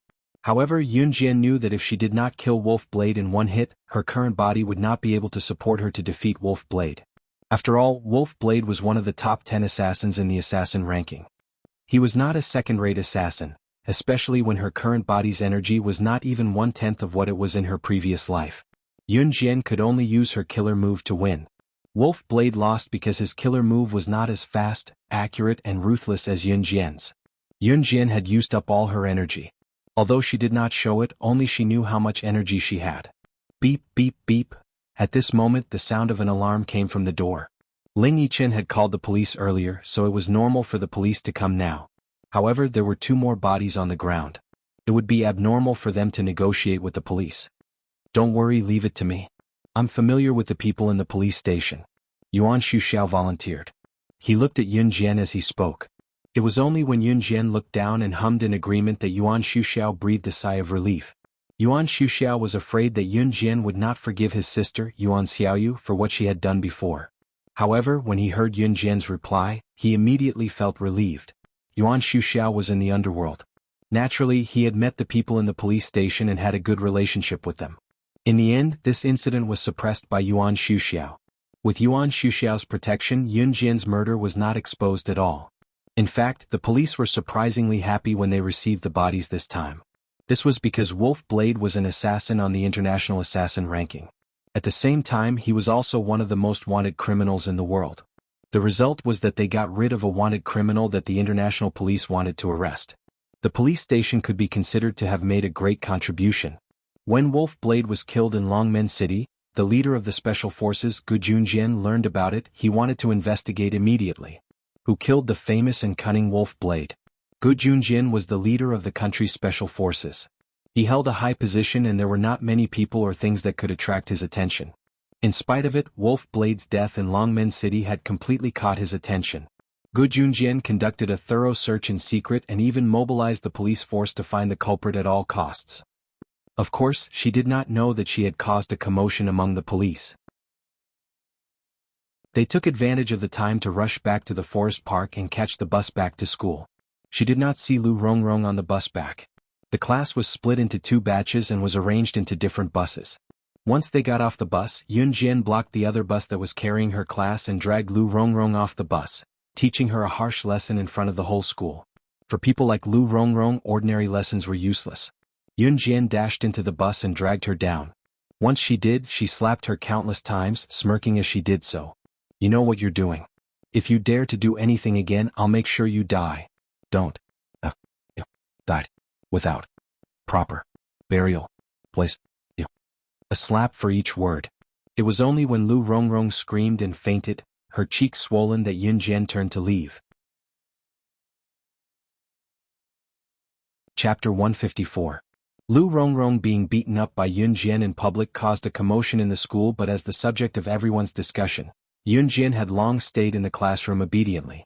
The next few days were peaceful for Yun Jian. The only difference was that Ling Yichen had followed Zhang Xiaofeng and would be fighting to be Yun Jian's disciple after class. Whenever he saw Ling Yichen, who had toned down his playboy self and was admiring Yun Jian in a different way, Zhang Xiaofeng would always point at Yun Jian fiercely to declare his sovereignty. This is my master. Ling Yichen, don't even think about making my master take you as his disciple. After that, Zhang Xiaofeng would go up to Yun Jian with a grin and talk about this and that. Chen Xinyi had recovered from the fright that day and was back to her usual carefree self. Yun Jian received news from Zhang Jifan as well, saying that the renovation of the storefront had begun and 1/3 of the space had already been renovated. It was believed that the renovation would be completed in less than 2 months. Yun Jian smiled in response. Once the renovation was completed, the company could officially start running. She was confident that she could set the new Start Auto Sales Company on the right track and become a household name within the next year. Snake. Lizard sent a message to Yun Jian, telling her that she could not rush back to Longmen City for the time being, but she had already ordered someone to send Yun Jian's beloved car, the flagship limited edition Ferrari LaFerrari, to Yun Jian. Yun Jian's smirk deepened when she heard the news. Yun Jian was not only a secret agent, she was also a collector who loved luxury cars. She loved sports cars and supercars produced all over the country. In her previous life, she had collected a lot of limited edition cars, but among all the cars, her favorite was this Ferrari LaFerrari. Snake.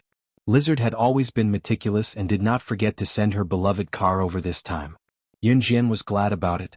After a few days of peace, Qin Yiru received news that her mother, Yun Jian's grandmother, was sick and wanted Qin Yiru to go home to visit her. Qin Yiru had indeed left the Yun family, but that did not mean that she could abandon her biological mother and become an unfilial daughter who did not even return home. Thus, on this day, Qin Yiru took the remaining 100 renminbi from her salary, which she had just received after deducting her living expenses, and boarded the bus to return to Xinjiang town. In Yun Jian's memory, Qin Yiru's family was not good people. Furthermore, Yun Gang might have already returned to Xinjiang town. Yun Jian was afraid that Yun Gang would come to Qin Yiru's doorstep and cause trouble. She was afraid that no one would support Qin Yiru. Thus, she insisted on going back with him. Qin Yiru naturally understood her daughter's thoughts. She did not want to disappoint her daughter, so she brought Yun Jian back with her. Qin Yiru's family was also in Xinjiang town. However, Xinjiang town was quite big, so her family's house was still a little far from Yun Gang's house, which she used to live in. It was a 3-story brick house with 3 suites. In this day and age, Those who could afford to build a 3-story house with 3 suites were considered to be the best in town. To be honest, Yun Jian's grandmother's family was not poor. Qin Yiru's sister, Qin Junlan, had a good family background. She would often help her uncle's family who lived with Yun Jian's maternal grandparents. Qin Yiru's mother gave birth to 5 children. One of them died young, so Qin Junlan was the first in seniority. Her eldest son was Qin Liqian, and the next in seniority was Qin Yiru. As for the last daughter, she was Yun Jian's youngest aunt, Qin Fangfang, who had married out of the province in her early years. She would only come home to visit during the new year. Qin Yiru knocked on the door and opened it. She was stunned when she saw a house full of people sitting in it. She was stunned because the person sitting in the main seat was none other than her mother, who had claimed that she was sick and wanted her to go home to visit her. Yun Jian narrowed her eyes and saw 2 people standing next to her nominal grandmother who was sitting in the main seat with an intimidating aura. Qin Junlan and Zhang Taijun. However, Zhang Tiejuan's face was dark and he looked gloomy. At that moment, Yun Jian was suddenly enlightened. She was wondering why her grandmother, who had never liked her mother, would suddenly call Qin Yiru home to visit her. "Mom, are you okay?" Qin Yiru was stunned, but she still pulled Yun Jian in. She asked because she was concerned about her mother's condition. Chapter 155. Mom, you're not sick? Qin Yiru asked in surprise when she saw her mother, Zhang Meihua, sitting on the stool and pointing at her. She was strong and did not pay attention to Zhang Meihua's question. After all, Zhang Meihua had asked Qin Yiru to come home with the excuse that she was sick in bed. Sick? What sick? You unfilial daughter, do you really want me to die early from illness? You're so useless. You didn't even discuss something as important as divorcing Yun Gang at home. If it weren't for Taijun bumping into Yun Jian in Longmen City, you wouldn't have come home even if you were beaten to death. If I didn't pretend to be sick and ask you to come home, you wouldn't even acknowledge your mother, would you? Zhang Meihua slammed her hand on the table and spat out a string of words. In fact, the daughter that Zhang Meihua had always hated the most was Qin Yiru. She had high hopes for her son, Qin Liqian. When she named her son Qin Liqian, she had hoped that he would be rich, and that he could earn big bucks in the future. Even if Qin Liqian grew up to be a spineless coward, Zhang Meihua still thought highly of him. From Zhang Meihua's perspective, she was an old woman who favored boys over girls and valued the rich over the poor. Qin Yiru had not married well, but she had to support 2 children with both hands. Even food and clothing had become a problem. This made Zhang Meihua dislike her even more. In fact, Zhang Meihua had received the news that Qin Yiru was planning to leave the Yun family. However, she did not mention it, nor did she ask. What Zhang Meihua was most afraid of was that Qin Yiru would really bring the 2 children to stay at her parents' house shamelessly. Zhang Meihua even wondered why she had given birth to such a dumb daughter. If she had known that she was so useless, she would have killed her in the cradle. As for why she had pretended to be sick to call Qin Yiru back, it was because Zhang Taijun said that he saw Yun Jian at the auction. Not only that, Yun Jian had also bought a storefront with more than 10 million yuan. More than 10 million yuan. Zhang Meihua had never seen so much money in her life. Where did Yun Jian get the money from? She actually bought a lousy storefront with so much money? When Zhang Meihua first heard the news, she was flustered. Especially when she heard from Zhang Taijun that Yun Jian knew Mayor Gu. Forget that she knew Mayor Gu. Zhang Meihua was also Yun Jian's uncle-in-law. Not only did she not praise her uncle-in-law to Mayor Gu, she had even indirectly encouraged Mayor Gu to distance himself from Zhang Taijun. Zhang Meihua's mind you, Zhang Meihua's father, Zhang Meihua. Qin Yiru was reprimanded for no reason. Biting her lip, she finally said meekly, "Mom, it's my fault. She. Touch your conscience and tell me, how does your sister's family treat you? Your family is suffering and starving. Isn't it all because your sister lent you money to tide you over? But look at your family's Yun Jian, she actually went to the auction alone. I don't know where she got more than 10 million yuan, more than 10 million yuan. She only bought a storefront. Also, your family's Yun Jian knows Mayor Gu. She knows Mayor Gu because she's capable, but how did she repay your sister's family? Taijun had something to ask of Mayor Gu, but what did your daughter do? She actually encouraged Mayor Gu to ignore Taijun. I was wondering why our Qin family gave birth to such an unfilial descendant like you. What sins have I, Zhang Meihua, committed? Chapter 156. Qin Yiru grew more shocked as she listened to Zhang Meihua, her eyes widening in the end. She glanced at Yun Jian and stuttered to defend Yun Jian to Zhang Meihua. This? Mom. How can Xiao Jian have more than 10 million yuan? How does she know Mayor Gu? There must be some kind of misunderstanding here. How can your brother-in-law be lying? Zhang Meihua interrupted Qin Yiru angrily, glaring at Qin Yiru at the same time. Zhang Taijun, who had been staring at Yun Jian for a long time, finally spoke up, his tone heavy with concern. Sis Yiru, how can I spout nonsense? Your Xiao Jian is right here. What happened that day is clear as day. Ask her if you don't believe me. Zhang Taijun had actually thought of many solutions after he was ignored that day. His plan could not go to waste. If Mayor Gu's plan was not approved, his funds would not be able to flow. In the end, there was only one result, and that was that the factory that he had set up with his friend would face the danger of bankruptcy. Hence, Zhang Taijun came up with a great idea. He came back to town and told Zhang Meihua everything about Yun Jian. This way Zhang Meihua would stand up for him. As for Yun Jian's mother, Qin Yiru, she was Zhang Meihua's daughter after all, so she dared not disobey her. By then, as long as Qin Yiru reprimanded Yun Jian, she would not be afraid that the latter would refuse to help. Zhang Tiejuan's ultimate goal was for Yun Jian to convince Mayor Gu and get him to sign and stamp his approval document. Yun Jian was amused when she saw everyone's gaze on her. How could she not see through Zhang Taijun and Zhang Meihua's plan? In spite of it, Yun Jian was not flustered. Since she could do it, she naturally had a way to solve it.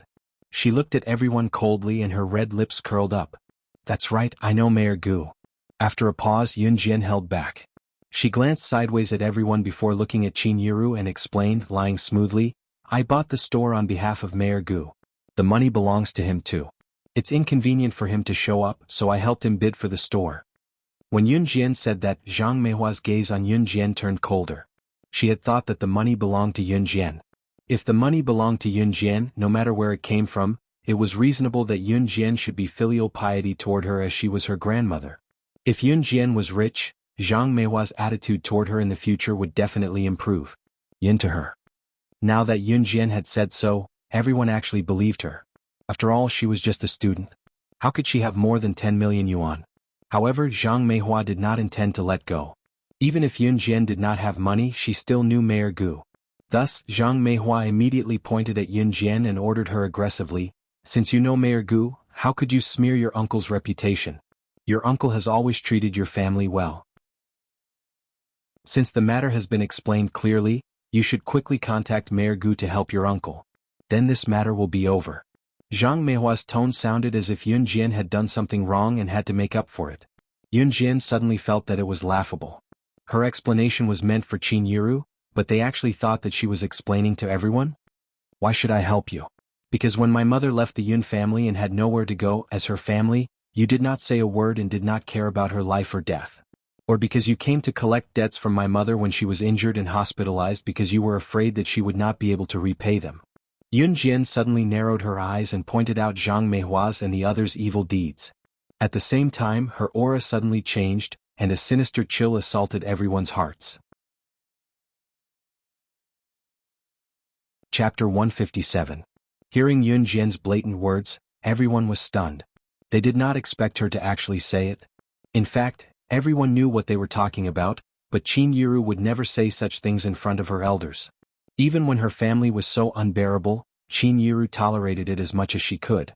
Now that her daughter had pointed it out so blatantly, Qin Yiru felt a stinging sensation in her nose for some reason. Recalling the suffering she had gone through all these years and the indifference of her family, tears pooled in her eyes. As her tears fell uncontrollably, Qin Yiru turned around in a fluster with her back facing everyone and wiped her tears. There was silence. She thought about how she would have died long ago if she did not have Qin Yiru and Xiao Jian. Yun Jian did not say anything as she rubbed Qin Yiru's back to comfort her. In spite of it, Yun Jian did not think that she was wrong. If she did not say these things out loud, they might become the source of Qin Yiru's pain for the rest of her life. She might become Zhang Meihua and the rest's exploitation machine for the rest of her life.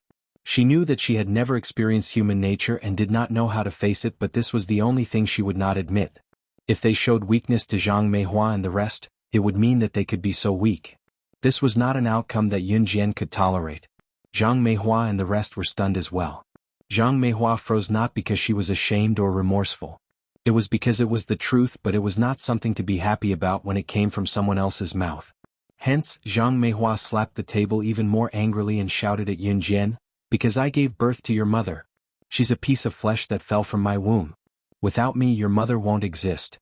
You won't be born either. So you have to listen to me." Zhang Meihua did not say it out loud, but everyone else had added it in their minds. As she spoke, Zhang Meihua even swept away the chicken feathers on the table and knocked them on the table. She then reprimanded Qin Yiru, "Qin Yiru, look at your daughter.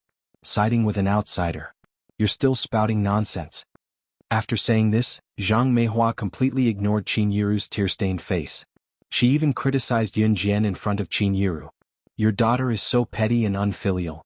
She's already like this at such a young age. What can a person like her do when she grows up?" Zhang Meihua was indeed embarrassed from anger today. Zhang Meihua was a person who cared a lot about her reputation. Now that Yun Jian had revealed such a blatant truth in front of everyone, she naturally couldn't hold back her anger. After Zhang Meihua said this, Qin Junlan, who was beside her, chimed in. It was really one answering and one singing. Qin Liqian and the others were also on Zhang Meihua's side. Actually, Yun Jian's grandfather had passed away a few years ago due to illness. At that time Yun Jian was still very young. In Yun Jian's memory, her grandfather was very good to Qin Yiru and even more so to the original Yun Jian. Sometimes, he would even secretly give all his hard-earned wages to Qin Yiru to subsidize her family's expenses. Of course, these things were hidden from Zhang Meihua. Later on, her grandfather, Qin Yiru, passed away. There was no one in the family who could support Qin Yiru anymore. Therefore, Qin Yiru rarely returned to her parents' home. Even after leaving the Yun family, she was unwilling to return to her parents' home. Instead, she chose to leave Xinjiang town with her child to seek refuge with her old friends. "I don't need someone like you to judge whether I'm successful or not.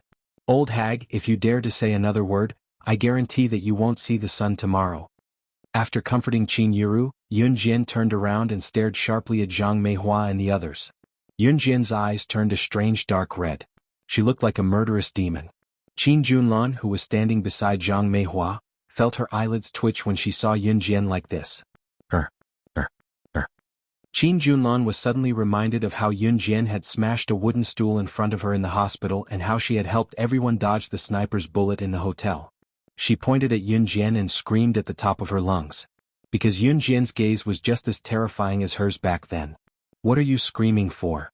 Zhang Meihua's tone was obviously weaker when she spoke to Qin Junlan, but she still reprimanded her for screaming. Zhang Meihua even grumbled in her heart. Yun Jian only gave them a look. Look, did they have to be so scared? No matter what, Yun Jian was just a child. "Mom, you don't know. She smashed a wooden stool in the hospital with one kick. When we met at the hotel last time, she even pushed us to dodge the sniper's bullet."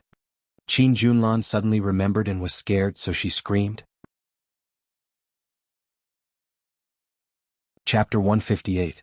Zhang Meihua and her friends were good with their words in the past when they bickered with each other. However, when they really got into a fight, they would turn weak immediately without any ability. To put it bluntly, they were people who loved to spout nonsense and put on airs when they were actually weak.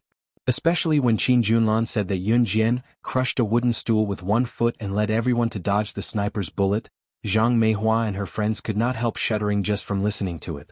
To them, it was as miraculous as a group of sows flying in the sky. Since it came from Qin Junlan, Zhang Meihua and the rest did not doubt the authenticity of her words. Therefore, all of them stared at Yun Jian in fear as if they were trying to see through Yun Jian. "Since you said that I'm petty and unfilial, I'll do as you say today. How about I break your necks one by one right now?" Seeing how fearful these people were of her after hearing what she said, Yun Jian changed her strategy as a faint voice came from her throat. Of course, she would not really break all of their necks. Even if she wanted to, Qin Yiru would probably not watch her do it. They were her family after all.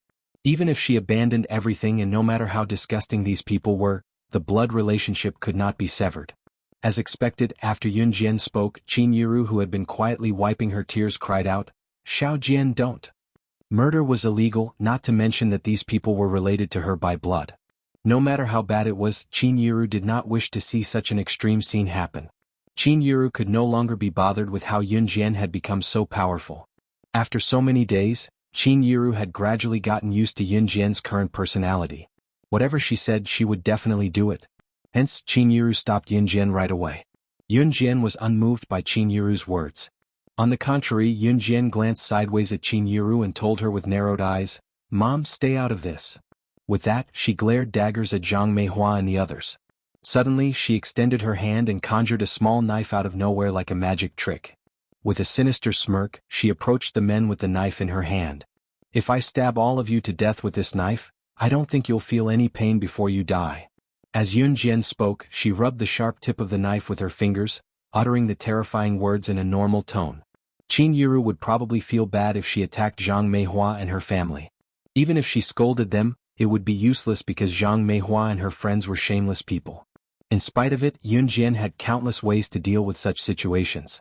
She could even force a brainwashed assassin to talk, let alone Zhang Meihua and the others. She intended to teach these people a lesson. You, what are you trying to do? Qin Junlan was so scared that she subconsciously retreated. She sounded like she was about to cry. It was obvious that what Yun Jian had done previously made her tremble in fear. Zhang Meihua was indeed Qin Junlan's mother. Not only were their tones and words similar, but they were also equally timid. Zhang Meihua was scared out of her wits by Yun Jian's eerie and terrifying actions. She kept retreating. The group of people retreated until they reached the corner of the wall. They could no longer retreat any further and stopped. It's good that you're standing there. Let's see if my knife can hit one of your heads like a flying knife. Yun Jian chuckled evilly. As she spoke, she suddenly held the knife in her hand. What are you doing? What you're doing is illegal. The last sound came from the group of people's screams. It was because the saber in Yun Jian's hand was already flying toward where they were with the last clang. Qin Yiru could not stop it in time. She shouted, "No!" and Yun Jian had already thrown the knife. After the screams, the group of people who were leaning against the wall opened their eyes in fear. Zhang Meihua looked up slightly and saw that the knife was embedded in the wall right above her head. Zhang Meihua was dumbfounded. The group of people heaved a sigh of relief. Just then Zhang Meihua, who was scared out of her wits, felt something warm flowing out from under her flowery pants. Everyone smelled the stench and looked over. They saw a yellowish liquid flowing out from under Zhang Meihua's pants. Everyone widened their eyes in shock. Chapter 159. Tsk Tisk. When Yun Jian saw this scene, she held her chin with her hand and sighed. Her goal was to scare them so that they would not dare to cause trouble for Qin Yiru in the future. However, he didn't expect Zhang Meihua to be so aggressive and fearless all the time. She only teased them a little and Zhang Meihua was so scared that she peed her pants. Really? You can't judge a book by its cover. Let me tell you, if today's incident happens again. Yun Jian glanced at the people who were paralyzed with fear. She paused and continued, if it happens again, this knife will pierce through your heads. I, Yun Jian, am a woman of my words. If you don't believe me, wipe your heads clean and wait for me. Yun Jian realized that ever since she was reborn, she had done a lot of threatening and frightening things. If this had happened in her previous life, the group of people in front of her would have turned into corpses. However, her identity was different now and her situation was different. More importantly, she had her mother and brother. Especially in a society ruled by law, killing people was illegal. Her nature was slowly changing, it was just that Yun Jian did not notice it. After Yun Jian finished speaking, she tiptoed and took the knife from the wall above Qin Yiru. Then she turned and walked to Qin Yiru. She pulled Qin Yiru's hand and walked out. She did not want to stay here for a second longer. Presumably, Qin Yiru felt the same way. Seeing Yun Jian's actions, no one dared to make a sound. When they saw Yun Jian pulling Qin Yiru away, Zhang Meihua was like a balloon that had lost its air. She fell to the ground with a thump. It was only when they were far away from the Qin residence that Qin Yiru shuddered, tears streaming down her cheeks like a faucet. Yun Jian did not know how to comfort Qin Yiru. She placed her hand on Qin Yiru's back and rubbed gently to comfort her. Just when Yun Jian thought that Qin Yiru would be quiet for a long time, Qin Yiru suddenly spoke. She closed her eyes like she had made a decision before she sighed and said mournfully, "Xiao Jian, I want to go somewhere." Qin Yiru did not mention a word about Yun Jian's unusual skills. Yun Jian breathed a sigh of relief when she did not ask. Xinjiang Town, Mount Wui. Mount Wui was an ordinary mountain range that was located near Xinjiang Town. Near the Wui mountain was farmland, but there was a cemetery dedicated to the burial of the older generation after they had passed away. Yun Jian's grandfather, Qin Youfu, was buried here. When Qin Yiru was in Xinjiang Town, she would come here alone every few days to pay respects to her father who had been the best to her when he was alive. She would remove the weeds in front of his grave so that others would not mistake it as an untended grave. Life and death were like fleeting clouds in Qin Yiru's eyes. In the blink of an eye, her father had passed away for so many years. She was still in a daze even now. "Xiao Jian, he's your grandpa," Qin Yiru told Yun Jian as she stared at the old man's black photo on the tombstone with teary eyes. Yun Jian followed Qin Yiru's gaze and saw the old man's frail yet benevolent black and white photo. Yun Jian knew that Qin Yiru missed her father. She had received too little familial love. Her husband's betrayal and disloyalty, her family's lack of understanding and resentment.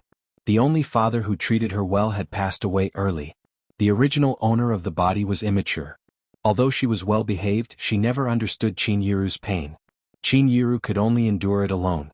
Yun Jian went over and gently rested Qin Yiru's head on her shoulder before patting her back. Yun Jian spoke softly and gently, "Mom, let's live well. Live a more glorious life than anyone else. Grandpa will be happy to see this from heaven." Qin Yiru's tears dripped onto Yun Jian's shoulder. She nodded with clenched teeth, feeling warm and sorrowful at the same time. The feeling was indescribable. Those who were alive had to live well. Yun Jian did not know why she said that.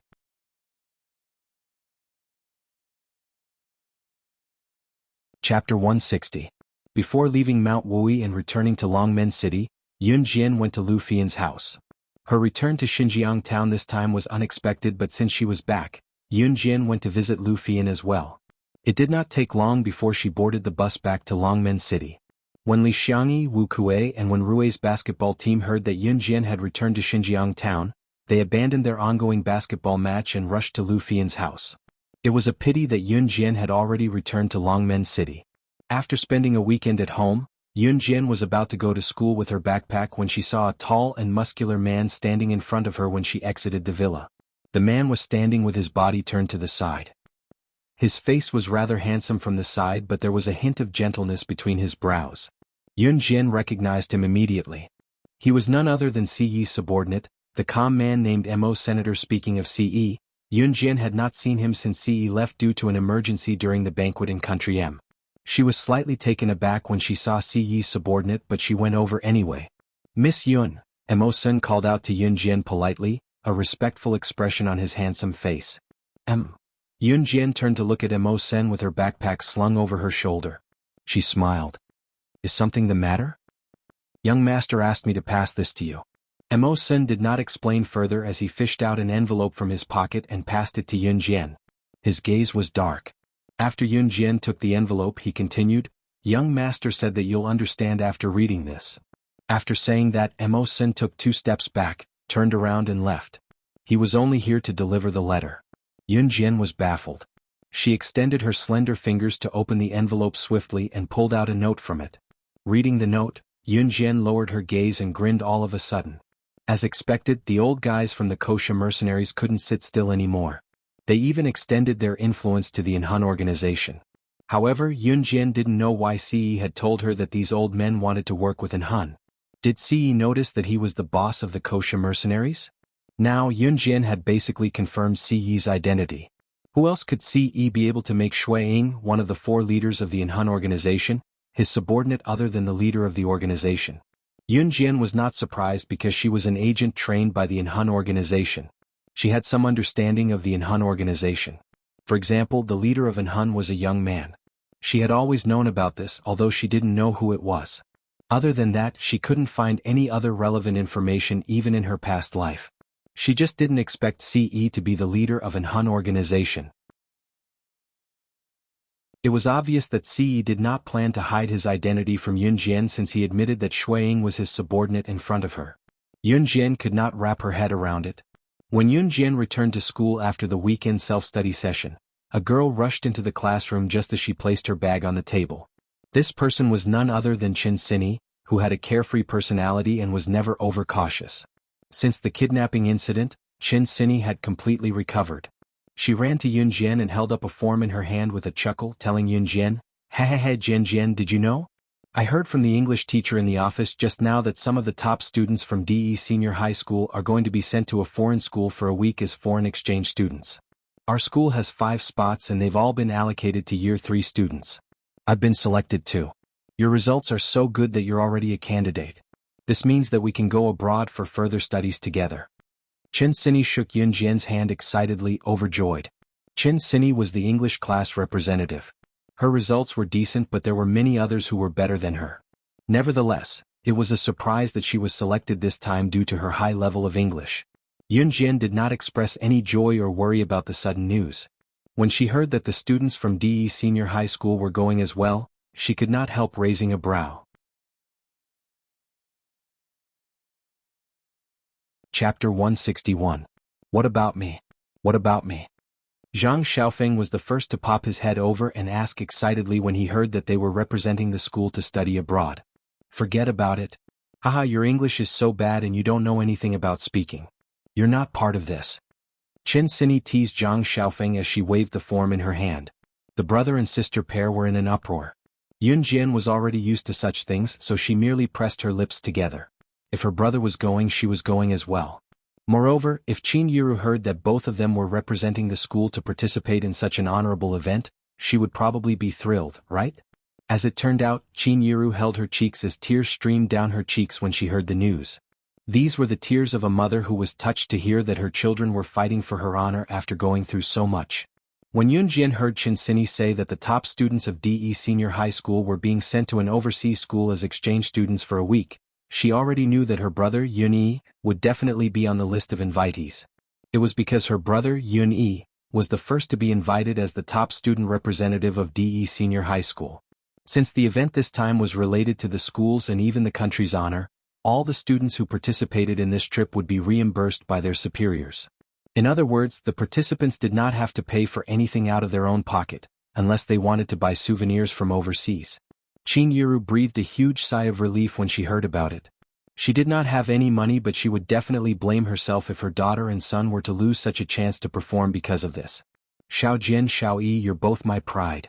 Qin Yiru wiped her tears and took out a few crumpled 100 yuan bills that she had been keeping for a long time from her pocket, wanting to give 50 yuan each to Yun Jian and Yun Yi as she spoke. Take it.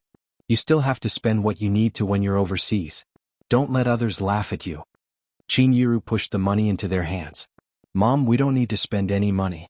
The school will take care of our food and accommodation. Yun Yi quickly stuffed the money back into Qin Yiru's hands. He knew that this money was the salary that Qin Yiru had saved for a long time. Yun Jian held the money in her hand and felt warm in her heart. She was not in a hurry to return the money to Qin Yiru. The wealth that she had was more than what an ordinary person could spend in a few lifetimes. However, in her heart, this huge wealth was not as warm as the 50 yuan that Qin Yiru had given her. After a long time, Yun Jian finally put the money on the table and pushed it in front of Qin Yiru. Mom, I don't want this money. You know that I know Mayor Gu and I have a partnership with him. I don't lack pocket money. Yun Jian's words were ambiguous, but she expressed her meaning. She could only use Mayor Gu and come up with a random lie now. Xiao Jianyu. Qin Yiru was stunned and was about to speak when Yun Jian interrupted her. She even took out 2 100 yuan notes from her pocket and placed them gently on the table, pressing her lips together. It's true, Mom. You have to believe me. This money is earned legitimately. If she took out all her money and showed it to Qin Yiru would probably faint from shock. Thus, she could only take it slowly and let Qin Yiru digest it slowly. Qin Yiru opened her mouth but swallowed her words in the end. She looked at Yun Jian in relief and said while holding back her tears, "Good girl, it's Mom who's useless. You guys have suffered." Going overseas required going through the procedures. Underage children had to go through a series of complicated procedures such as their parents' signatures. Qin Yiru did not go to work today. She had applied for leave to go through the procedures for the 2 children. The diplomatic event this time was set to be held a month later, so there was still plenty of time for the students to prepare or pack up. When Yun Jian returned to school this week, she was summoned to the office for some reason. It was only when she arrived that she saw an unfamiliar middle-aged man standing in front of her. The man was sitting upright, dressed in ordinary clothes but exuding the righteousness of a soldier.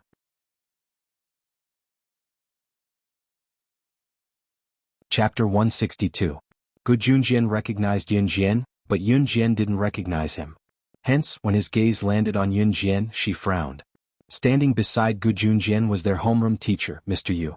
The moment Gu Junjian saw Yun Jian, he could tell that she was the person he was looking for. He had seen her photo before. She was an obedient and beautiful young lady. Hence, he strode towards Yun Jian. You're Yun Jian? Gu Yunjian's cheerful voice carried a hint of nervousness. Not only was he a soldier, but he was also the leader of the National Special Forces. At the same time, he was also a scout who discovered the potential of the young generation to become Special Forces soldiers. The Special Forces soldiers were also commonly known as special agents. The special agents here were different from the underground agents in Yunjian's previous life. The special agents here were loyal to the country. However, not everyone could become a special agent if they wanted to. Sometimes, they even needed extraordinary talent. Hence, whenever Gu Junjian met a young person who was agile, he would pull them into the ranks of the Special Forces soldiers he trained. Yunjian was able to kill the internationally famous cold-faced killer Wolf Blade, all by herself. It was obvious that she was definitely a powerful person. At least, even as the leader of the National Advanced Special Forces, Gu Junjian couldn't do it. Hence, he planned to recruit her. I am. Yunjian narrowed her eyes. She glanced at Mr. Yu, then turned to look at Gu Junjian. When Gu Junjian heard Yunjian admit it, he was delighted. He rolled his eyes and asked her, "Then did you appear in a large factory in the suburbs a few days ago?" This was the place where Yunjian killed Wolf Blade. However, Gu Junjian couldn't directly ask her if she killed Wolf Blade in front of Mr. Yu. She was actually probing Yunjian indirectly with her words.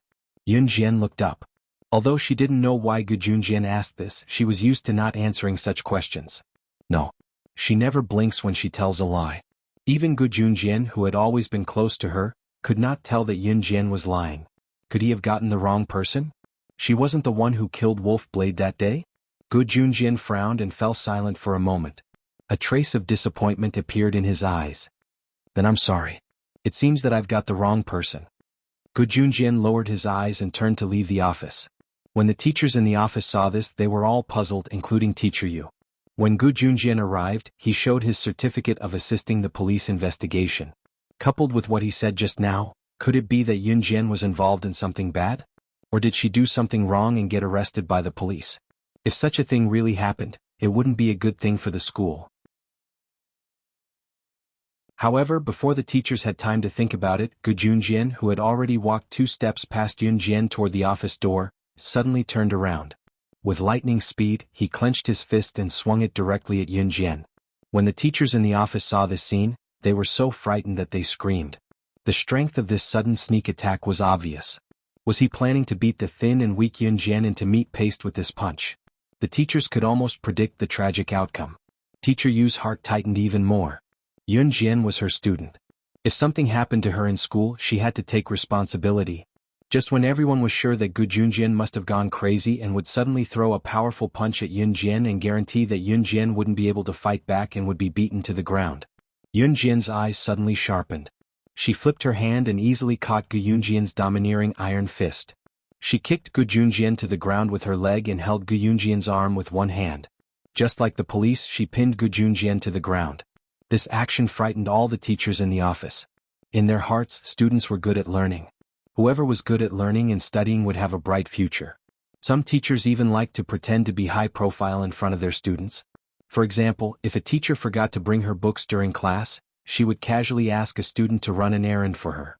The student wouldn't dare to disobey because if the student didn't listen, the teacher would make things difficult for the student in the future. These teachers had never seen such a brutal scene, especially when Yunjian actually single-handedly took down Gu Junjian, who had a strong physique. The group of teachers suddenly became uneasy.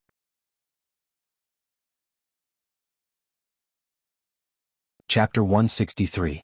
Just when the teachers thought that Gu Junjian would fly into a rage, they heard a deep and clear male voice. "Ah, good job." Gu Junjian retracted his arm. Yunjian did not stop him either. He stood up and laughed loudly, looking at Yunjian again. The person in the factory that day was really you. How could a normal person be so calm when faced with such a surprise attack and suppress him instead? Gu Junjian knew that he was not weak. He also knew how agile Yunjian was just now. Even if she had wanted to kill him just now, he probably would not have been able to retaliate. This thought deepened Gu Junjian's thoughts. Yunjian lowered her gaze. She did not expect Gu Junjian to make such a move, but since that was the case, she did not have to pretend anymore. "Why are you looking for me?" Yunjian pursed her lips and asked. "Let me introduce myself again. My name is Gu Junjian. I'm the captain of the country's advanced special forces." Gu Junjian was not afraid of revealing his identity in front of the teachers. As he spoke, he paused, then extended an invitation to Yun Jian in front of all the teachers. Now, on behalf of the country's advanced special forces, I would like to formally invite you to join us. Inviting Yun Jian to join the country's advanced special forces.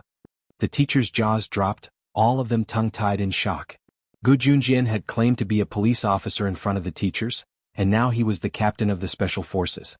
He wanted to invite Yun Jian to join them. Everyone knew that anyone who could be invited to join the advanced special forces would have a bright future that the teachers present could not compare to. Yun Jian, she actually had the honor to be personally invited by Gu Junjian, the captain of the advanced special forces. Just when the teachers thought that Yun Jian would immediately agree to Gu Junjian's request, she raised a brow and said, "I refuse." What? This exclamation came from Gu Junjian. One had to know that those who could enter the advanced special forces were the cream of the crop. It was an honor that everyone yearned for. And she actually refused? Reason. Yun Jian wasn't in a hurry. In front of everyone, she used her leg to hook a stool in front of the teacher's desk and sat down. She crossed her legs and looked at Gu Junjian. If Yun Jian did such a thing normally, the teachers would definitely scold her severely. She was still so arrogant and despotic in the teacher's office. She didn't know her identity as a student. But now the teachers, who were usually dignified and proud, did not even dare to breathe loudly. Gu Junjian immediately understood what Yun Jian meant. He smiled again as he thought about how Yun Jian was so young, and yet she did not immediately agree to his request for fame and fortune. Thus he smiled and promised, "As long as you agree to join us, you can do whatever you want in Z country.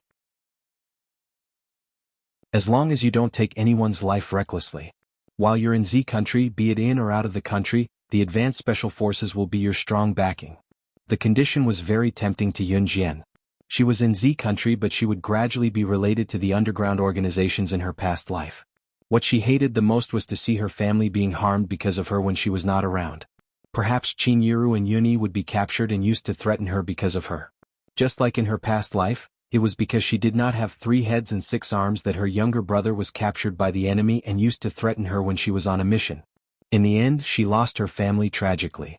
Joining Gu Yunjian's team would guarantee that Qin Yiru and Yun Yi would be well protected even if she was not in Longmen City in the future.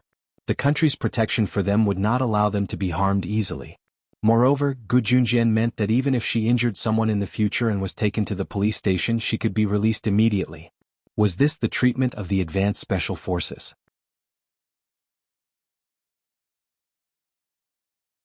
Chapter 164. She agreed again? The teachers were still in a daze as they watched the scene unfold before them. Did that mean that Yun Jian would be a citizen of the country from now on? Even if her family background was poor, as long as she was a citizen of the country, these teachers would not dare to lay a finger on her. Welcome to the team. Gu Junjian was overjoyed when he heard that Yun Jian had agreed. From the exchange of blows with Yun Jian earlier, he could feel that Yun Jian alone was more powerful than all the young elites he had recruited from the team put together. How could Gu Junjian not be surprised that such a powerful person had joined them? Yun Jian nodded slightly and pursed her lips. Then I'll look for you on Friday after school. I'll introduce you to the young advanced special forces candidates that we've discovered, Gu Junjian continued. People of Yun Jian's age would definitely not become members of the advanced special forces right away after joining them. Usually, those who had just joined the organization were candidates. Of course, it was only a matter of time before young people with potential like Yun Jian would truly become National Advanced Special Forces after joining the organization. Yun Jian nodded again. Naturally, she had no objections. The teachers were still in a daze when Gu Junjian left the school after instructing their homeroom teacher, Teacher Yu. It had only been a short while and Yun Jian had become a member of the country's special forces. However, the teachers were not dumb enough to spread the news everywhere. After all, if they were the ones who spread the news, they would not be able to compensate for it even if they had 10 times the courage. Hence, other than the people present, no one else knew about what had happened in the office. Friday after school. Yun Jian walked out of the school gate with Chen Xini and Zhang Xiaofeng. Behind them was Ling Yichen. Just as they reached the school gate, Yun Jian saw Gu Junjian waiting for her in a flashy military jeep. When he saw Yun Jian, Gu Junjian honked his horn. Yun Jian turned to tell Chen Xini and the rest, "You guys go first."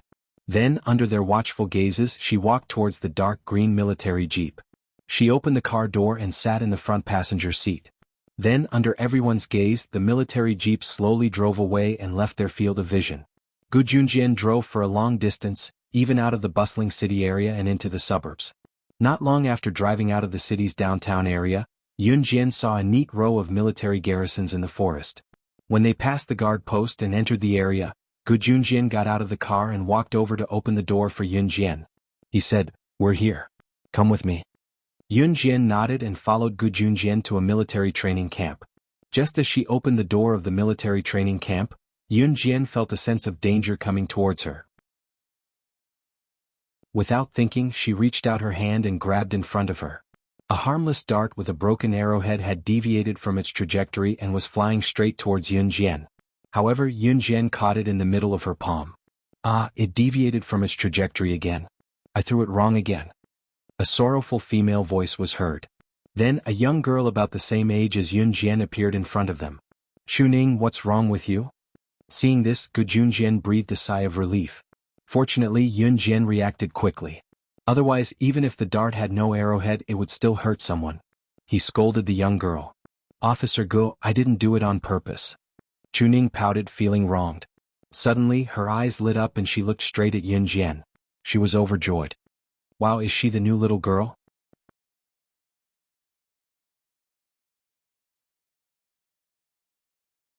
Chapter 165. That's great. Chuning's face lit up with joy when she heard that. Chuning was not the only one in the military training camp.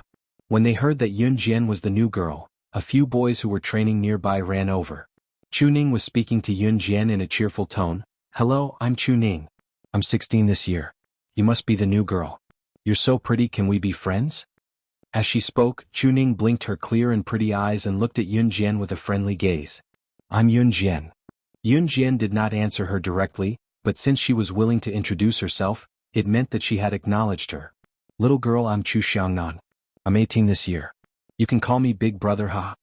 A boy squeezed in from the side. He laughed heartily and pushed Chuning out of the way. Then he stood in front of Yunjian and introduced himself teasingly.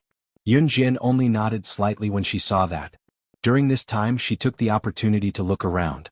There were not many people in the military training camp. Other than herself and Gu Junjian, there were only 6 people. They were all between 15 and 20 years old, and she was the youngest in the group. Presumably, this group of people was the same as her, who had been selected by Gu Junjian as candidates for the Advanced Special Forces. "Alright, you guys get to know each other." Gu Junjian did not disturb them. After he said that, he turned to look at Yunjian and said to her, "From now on, you'll come here to train every week. Of course, if you have something to do, you can report it in advance." The facilities here were very complete. It was a good place to train and improve one's skills. Yunjian nodded naturally. She had been lacking a place like this to train her skills thoroughly. Now, she was even more satisfied with her decision to join the Special Forces. Gu Junjian left after giving his instructions. As soon as he left, a group of people surrounded Yunjian and introduced themselves to her. Yunjian finally got to know him. Including himself, there were only 7 people here. Among the 7 people, there were 3 girls and 4 boys. From this, it could be seen that among the Special Forces, boys' stamina was indeed better than girls. Just as the group was introducing themselves, a woman's sarcastic voice sounded, "Humph, childish. They really look like a bunch of idiots who have never seen the world." The voice belonged to the other girl besides Chuning. Ever since Yunjian arrived, this girl hadn't made a sound, nor had she walked over. Now that she was snorting, people couldn't help but take another look at her. Yunjian, ignore her. That's just how she is. That's why I was so lonely here before. I didn't even have a girl to talk to. Chuning spat at the girl and explained to Yunjian. After saying that, Chuning couldn't help but yell at the girl, "Jiang Weiwei, you're the idiot." After yelling angrily, Chuning turned to look at Yunjian and chuckled. "But she's the most powerful one in our group. We can't deny that. But with her personality, not many people can stand her. You'll know in the future." Chuning grinned as she said that. Yunjian nodded. Pursing her lips, she also smiled slightly. After everyone introduced themselves, they were no longer familiar with each other and returned to their own training grounds to begin training.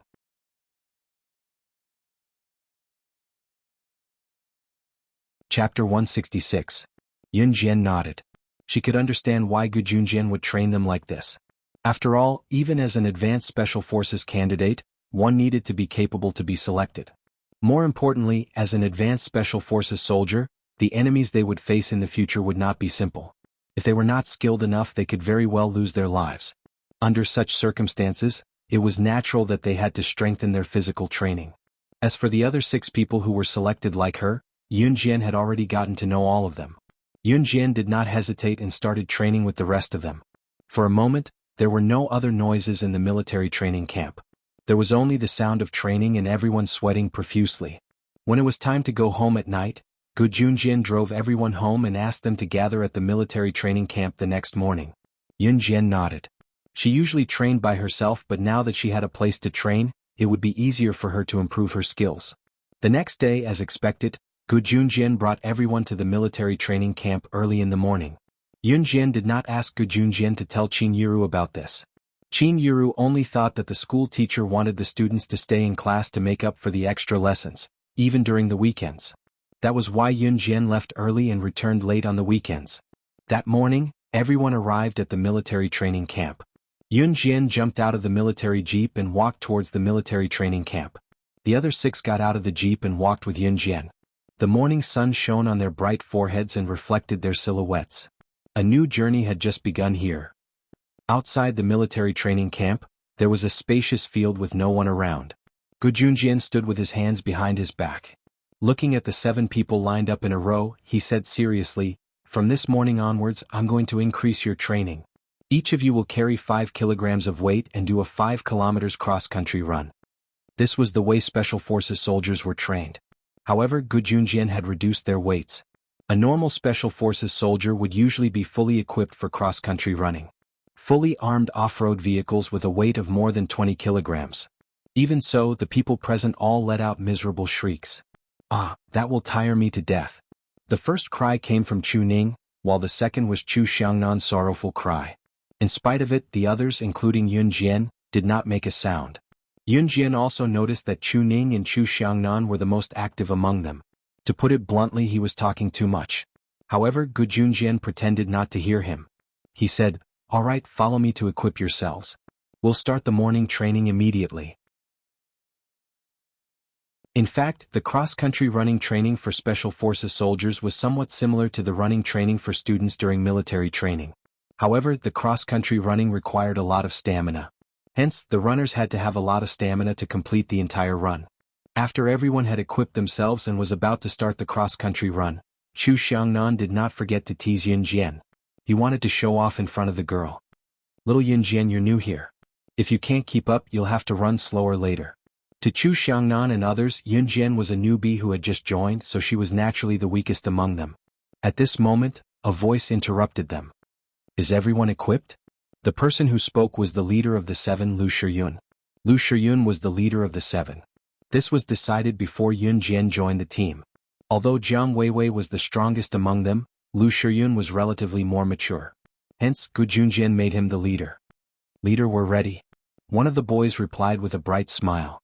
He even turned to Chu Xiangnan and teased, "Chu Xiangnan, stop teasing little girls.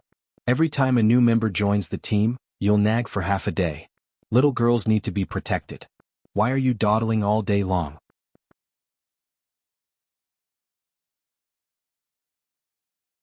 Chapter 167. Go go go. It's none of your business. Chu Xiangnan loved to flaunt his authority, especially in front of girls. He was even more unwilling to lose his dignity, so he retorted. Yunjian pursed her lips indifferently and remained silent. She put on all her combat gear and stood still. Among the 7 of them, Yunjian, Chu Ning and Jiang Weiwei were the girls. As for the boys, apart from Chu Xiangnan, Fang Xiaoran and the team leader Lu Shiyun, there was another boy. In a team, there would naturally be a team leader and a vice leader. The remaining boy was called Hong Fan. He was an average-looking, tall, skinny and handsome boy. At the same time, Hong Fan was a very quiet boy. He did not say a word at all. However, since Gu Junjian had recruited him into the team, there must be a reason. Hong Fan, on the other hand, was currently the vice-captain. "Everyone is ready. Let's start," Lu Shiyun said without Gu Junjian's instructions. With that, Lu Shiyun took the lead and ran towards the cross-country morning jog route. "Humph." Jiang Weiwei glanced at everyone from the corner of her eyes and glared at Yunjian arrogantly. She was the second to run out. Then everyone ran along the route. Yunjian was not in a hurry. She waited for everyone to run out before running leisurely at the back. Gu Junjian, who was watching from the starting point, narrowed his eyes. He could not figure out why Yunjian was running at the back instead of rushing out like a swarm of bees after the start of the race like the rest of the team. After all, although the morning cross-country race did not take into account the rankings, everyone had some idea of the results. Little sister Yunjian, don't be in a hurry. Take your time if you can't run. I'll go first. Chu Xiangnan saw that Yunjian was running at the back and waved at her. Finally, he carried the combat gear on his shoulder and ran forward.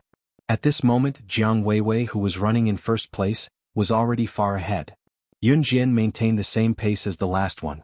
Her pace was neither fast nor slow, but it was just right. Meanwhile, the few people in front of her gradually felt their footsteps become heavier. The 5 kilograms of combat gear on their shoulders were not for show. It was quite uncomfortable to have to drag oneself forward while carrying the gear on one's back at the same time. For a moment, only the sound of panting could be heard on the road. Only Yunjian, who was running at the back, was closing the distance between her and the person in front of her. The biggest difference between Yunjian and Chu Xiangnan was that Chu Xiangnan was already panting. On the other hand, Yunjian, other than her slightly red cheeks, she was not even panting. Was not even panting. Of her breath. Of the race. Of the race. Of his of the world.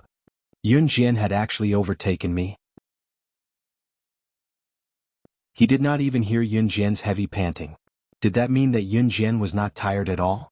He was about to die of exhaustion, but this new little girl was walking so easily that it was as if she was just walking. Chu Xiangnan was running at the back. Because the route was straight and there were no trees around, he could clearly see the position of the person in front of him even if there were bends. Therefore he was running at the back. He watched as Yunjian maintained a steady pace and overtook the people in front of her who were gradually slowing down. His heart was filled with shock. She was just a new member. Generally, the new members were the weakest. They would only improve after a period of training. Today was Yunjian's second day at the training ground. At this moment, she had already overtaken everyone and was running in second place. She was chasing after the strongest person in the group, Jiang Weiwei.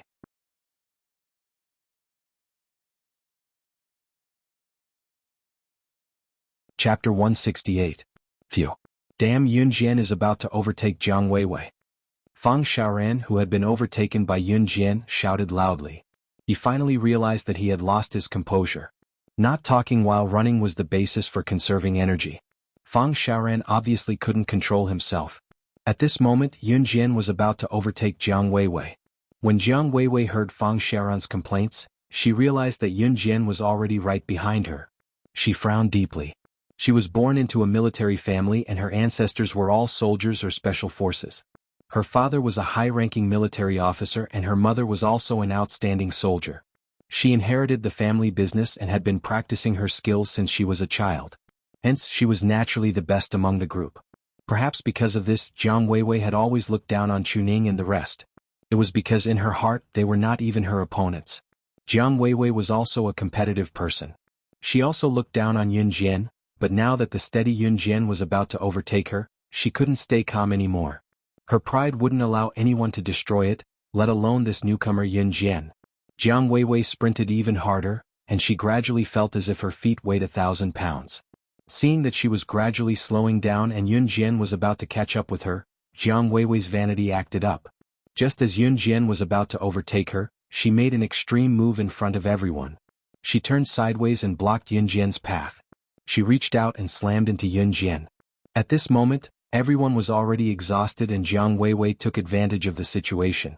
A normal person would definitely fall to the ground after being hit by her. However, Yunjian seemed to have predicted Jiang Weiwei's move. She dodged to the side the moment Jiang Weiwei turned her body to crash into her. At the same time, she reached out her hand to block with lightning speed. She had already slipped past Jiang Weiwei's side and ran to the first position. This unforeseen event caused the few people following behind to widen their eyes in shock. They were watching from afar but they could see everything clearly. The move that Yunjian had just performed was the move that Gu Junjian had demonstrated to them earlier. They didn't even know this move, so how did Yunjian learn it? Or rather, when Gu Junjian demonstrated to them, Yunjian had not even joined the team yet. Could it be that she had long grasped the effective moves of these special forces soldiers? What they didn't know was that not only did Yunjian know the moves of the special forces, She even knew the moves that the special forces didn't know. Jiang Weiwei's shock was no less than anyone else's. She was well aware of her own skills. Even an adult would have lost his or her composure, let alone a group of special forces candidates like them. And Yun Jian actually dodged his attack? Looking ahead again, Yun Jian's petite and agile figure had already flashed past a hillside, running towards an area that no one could see. At the starting point, Gu Junjian stood there and waited. The starting point and the finishing point were the same. If they ran along that path, they would eventually run back to the starting point, so he had been standing there the whole time. It had only been 10 minutes since the few of them started running, so Gu Junjian wasn't in a hurry. For an armed cross-country run like this, even an adult special forces soldier would be considered very good if they could finish it in 15 minutes. From Gu Yunjian's point of view, Yun Jian and the rest were just teenagers. The estimated time that he had given Yun Jian and the rest was 30 minutes. Thinking about it, the fastest person should be able to finish the race in 30 minutes.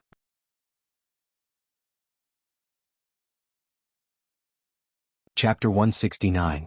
Yun Jian completed the 5 kilograms 5 kilometers off-road run in just 10 minutes.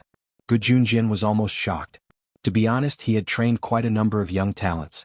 Moreover, all of the special forces that he had trained had become famous big shots in the end. However, he had never seen anyone with such amazing ability. Reporting: mission accomplished. Yun Jian reported when she reached the finish line and took off her uniform. You completed it, well done. This was the highest praise that Gu Junjian had ever given her.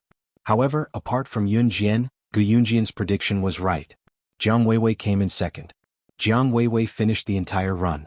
By the time she reached the finish line, she was already panting from exhaustion. When she reached the finish line, she held onto the pole and panted. This was a stark contrast to Yun Jian. Jiang Weiwei completed the 5 kilograms 5 kilometers off-road run in a short time. However, with Yun Jian's example as a lesson, her results were not good enough. The rest of the people also reached the finish line one after another. Chu Xiangnan was the slowest. Although he was much slower than the others, he also completed the run in 45 minutes. Obviously, the new morning run with weights was just the beginning. The rest of the morning and afternoon was still free practice. At 6 o'clock, Gu Junjian drove the jeep to the entrance of the training camp on time to send everyone home. Yun Jian and the others got into the jeep. Just as the jeep drove out of the sentry post, Gu Junjian suddenly stepped on the emergency brake. Yun Jian and the others were sitting at the back. Chu Ning and the others almost hit their heads on the glass window beside the jeep. Officer Gu, what's wrong? What's wrong? Chu Ning asked anxiously. Yun Jian saw a familiar black Lamborghini blocking the jeep driven by Gu Junjian through the glass window in front of the jeep from the back. She narrowed her eyes and her eyes lit up. The corners of her mouth unconsciously curled into a smile. Yun Jian opened the door and jumped out of the jeep. Under the gaze of several people in the jeep, she walked towards the black Lamborghini. Looking at Siyi's handsome face, which she hadn't seen in a long time, her lips curved into a smile that even she herself didn't notice.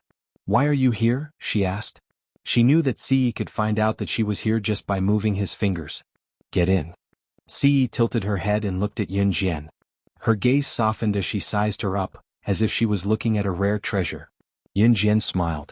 She ran to the jeep and said to Gu Junjian, "My friend is here to pick me up. You don't have to worry about me. Go ahead." With that, she ran back to the Lamborghini and opened the door to the passenger seat. Like a little girl in love, she happily sat in the car. Yun Jian did not notice her actions at all. Then, the Lamborghini sped away under the gaze of Gu Junjian and the rest, leaving the group to let their imagination run wild. Chu Xiangnan in particular, wore a sad expression and sighed. So Lil, sis Yun Jian is taken. I was thinking of wooing her. In the Lamborghini that was driving away, Yun Jian turned to look at Ce and asked, "When did you come back to Country Z?" "Just now." Ce paused and said something that made one's imagination run wild. "I came to look for you right after I got back to Longmen City." Ce did not actually say that he did not plan to return to Longmen City. He had stayed in Longmen City earlier because of the sandalwood box, and now that he had gotten it, he did not want to come back. He had no reason to come to a small place like Longmen City.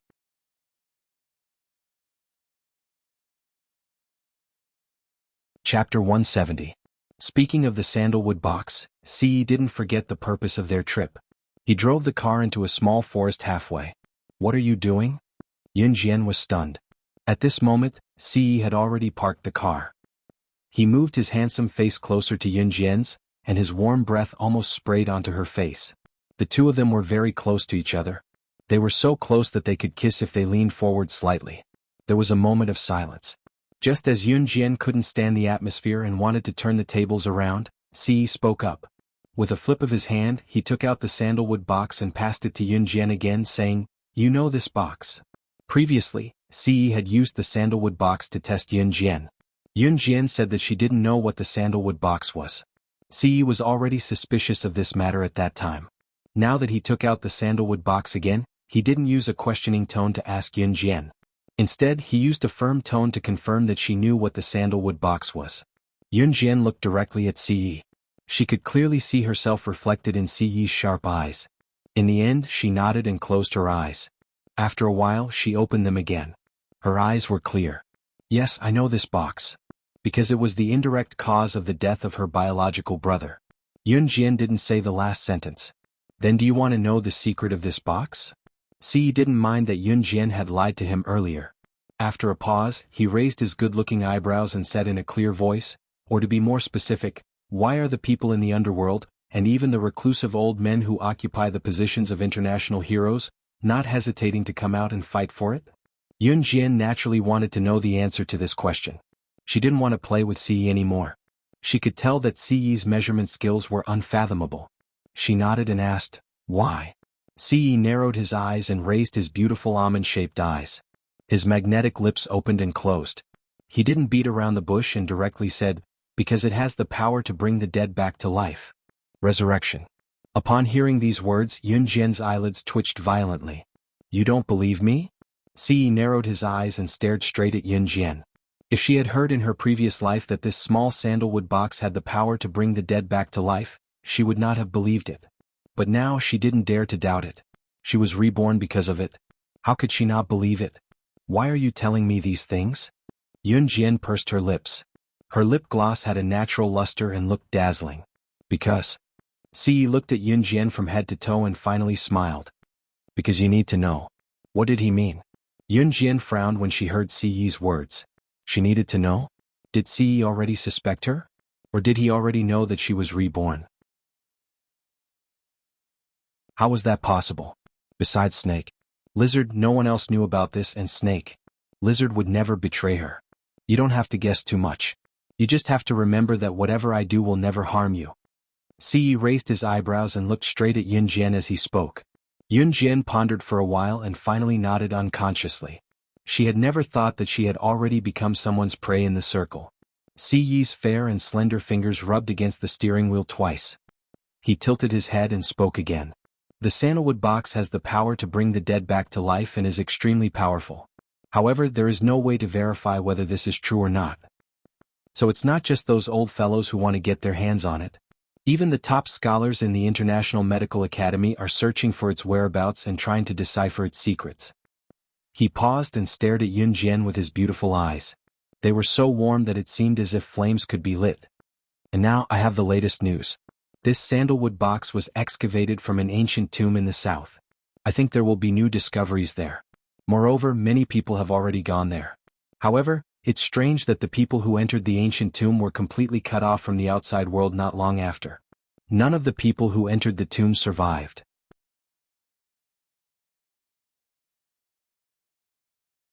Chapter 171. Under Yunjian's gaze, Si flashed a handsome smile and nodded. "That's right. I came back to Longmin City this time to visit you before heading to the catacomb." Even if none of those who entered the catacomb returned alive, he still had to go due to certain reasons. Even if the price was his life. That was why he came to see her before he left. Yunjian frowned slightly at his words and kept quiet for 2 seconds before saying, "Come back alive." It was the most touching thing she had ever said. As a secret agent in her past life, she had killed until she was numb. Her only thought was to survive even if she died. To her, there was only one person who could make her say that, be it in her past or present life, and that was Ce. Ce tilted his handsome face as well, the corners of his lips lifting slowly as he replied, "Definitely." Perhaps they had not spent much time together, but some feelings would change unknowingly. Ce drove Yunjian back to the villa and left. Yunjian did not know what kind of mentality she was holding at the moment. She was slowly beginning to realize that her feelings for Ce were different from her feelings for her brother Yun and Zhang Xiaofeng. That slightly warm feeling made her palpitate slightly. In the days that followed, Yunjian would go to the military training camp for training during the weekends and attend classes from Monday to Friday as usual. During these few days of classes, Yunjian trained Zhang Xiaofeng daily. However, no matter how hard and tiring it was, he did not complain about it, just as he had said earlier. Ling Yichen, on the other hand, came uninvited when Zhang Xiaofeng was training, running in the morning and going through a series of training sessions with him. This made some girls in school think that the two hunks, Zhang Xiaofeng and Ling Yichen, had gone mad. This was especially true for Ling Yichen, who changed girlfriends as easily as changing clothes. Usually, his greatest interest was to tease beauties. During this period of time, he did not even care about the confessions of some girls. This made many girls in the school secretly sad for quite a while. After school on Friday, Yun Jian, Chen Xini, Zhang Xiaofeng, and Ling Yichen had just stepped out of the school gates and walked past a sparsely populated area when a figure suddenly appeared and blocked their path. Yun Jian, who had always been vigilant, felt that the atmosphere was not right. Just as she was about to make a move, she saw the other party clearly. The other party was a young girl with two neatly combed pigtails and a youthful appearance. Yun Jian recognized her at a glance. She was Snake, Lizard's subordinate and also a high-ranking member of the Kosha mercenaries. Her code name was Tanuki. The civet cat looked like a 16 or 17-year-old girl, but she was actually around 25 years old. She just looked young and had a baby face. Beside Yun Jian, Zhang Xiaofeng and the other two were shocked when they saw the civet cat suddenly appear. They didn't know what was going on. She asked you to come? Yun Jian raised her eyebrows. She was naturally the snake lizard. Yes. The civet cat nodded. As she spoke, she took out a car key from her pocket and handed it to Yun Jian. She asked me to send the car key over, the civet cat explained. Actually, the civet cat was just following orders from her superior, Snake Lizard, who had sent the civet cat over to deliver the car key. The civet cat also didn't know who Yun Jian was. For someone like Yun Jian, other than her own confidants, no one could get close to her in her previous life. The civet cat was Snake Lizard's subordinate, but she was no exception. Yun Jian reached out and caught the car key that the civet cat threw over. She asked, "Where's the car?" She had received a text message from Snake Lizard early in the morning. She would send someone over to deliver her beloved car from her previous life. It's inside. The civet cat pointed at a dead end. She said, "The car is here. I'm leaving." She turned around and left without any hesitation. Her mission was just to send the car over. After a few exchanges, Zhang Xiaofeng and the other two who were standing at the side were extremely suspicious. They saw that Yun Jian had already walked towards the dead end. The three of them hurriedly followed to take a look. However, after turning a corner, a beautiful red sports car stopped at the end of the road. The red high-class sports car was bright and beautiful. Its appearance was exquisite and beautiful, but it was a sharp contrast to the surrounding scenery.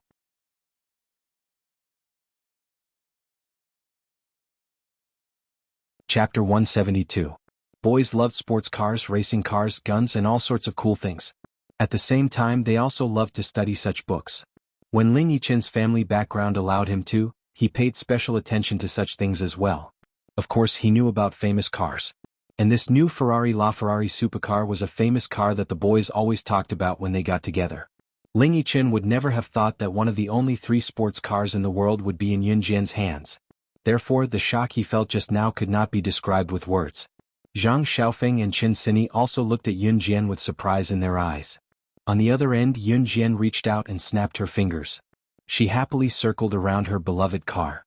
Then she used the car key to open the door remotely and stood in front of the car. She patted the car hood and turned her head to the side, waving at Ling Yichen and the other two. "How about it? Do you want to come in and sit?" Yes, of course." Before the other two could agree, Ling Yichen was the first to run over, looking extremely excited. This LaFerrari sports car only had 2 seats, but the back seat could accommodate people. However, if one wanted to sit in the back seat, they would have to climb over from the front seat. Ling Yichen and Zhang Xiaofeng were gentlemanly and gave the front seat to Chen Xini. After the 3 of them were seated, Yun Jian also got into the driver's seat. At this moment, Zhang Xiaofeng suddenly thought of a problem and suddenly asked, "Hey mister, you know how to drive? You have a driver's license?" Ling Yichen and Chen Xini also noticed this and looked at Yun Jian eagerly. However, Yun Jian lifted her chin and raised her eyebrows. "No. But I know how to drive." After that, she locked the door, started the car and stepped on the accelerator. The car sped off like an arrow. She had not driven her beloved car for a long time. This feeling was as if she had returned to her previous life. Back then she drove this car and carried out all kinds of tasks. In the car, Ling Yichen and the other two were so scared that their faces turned purple. Yun Jian stepped on the accelerator and didn't let go of the brake. She sped up, and the surrounding scenery was like a fleeting cloud. It was so fast that she couldn't see anything clearly. There were a few times when she was about to hit something she shouldn't, but in the end she was able to turn the steering wheel and avoid it. Ling Yichen and the other two came from well-to-do families, so it was not like they had never taken a car before. But they had never been in such a fast car before. It wasn't until Yun Jian parked the car next to a roadside barbecue stall that the three of them got out of the car with their faces flushed red, as if their souls had left their bodies. The first thing Ling Yichen said when he got out of the car was, "F***ck, my soul almost jumped out of my body because of you. Yun Jian, are you from a racing background?" Yun Jian just smiled. She spread her hands and said, "To apologize, I'll treat you to barbecue." When they heard that they were going to eat barbecue, the three of them became excited again. Their saliva almost flowed out. Once Yun Jian locked the car door, the four of them went to the barbecue stall at once. This roadside barbecue stall was the most famous in Longmen City because the food here was cleaner than other places and they were all authentic. Yun Jian and the other three had just walked into the tent to pick out some barbecue skewers. A sharp and surprised female voice rang. "Yun Jian? Why are you here?" It seemed like she had not met anyone familiar, but Yun Jian was no stranger to such a malicious voice. She was exasperated that she had to bump into someone she knew just to eat barbecue. Turning around, she saw a girl sitting at a round table with a group of men and women around her. They were obviously here for barbecue as well. In Yun Jian's memory, this girl was none other than the daughter of Qin Yiru's elder brother, Qin Laiqian, who had just returned to the Qin family a few days ago. Her name was Qin Fenger. Qin Fenger was also enrolled in a high school in Longmen City. Although it was not as good as First High School, it was already impressive to be able to stand out in Xinjiang town.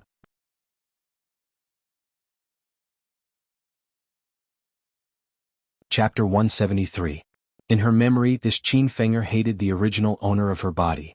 Sometimes they would even deliberately find someone to insult the original owner, or in front of the elders, they would pick out the original owner's poor grades and make a big fuss about it. In the end, everyone in town found out that Qin Yiru had given birth to a daughter who was an idiot with the worst grades in school. Qin Fenger looked average and her facial features were average as well. She did not stand out among the crowd. Most importantly, her face was covered in freckles, making her look even uglier. One of the main reasons she hated the original owner of her body was that she was so outstanding, had good grades, was popular and was well liked by the teachers. Why was Yun Jian, an idiot with terrible academic performance, so pretty? Yet she had to wear such an ugly face.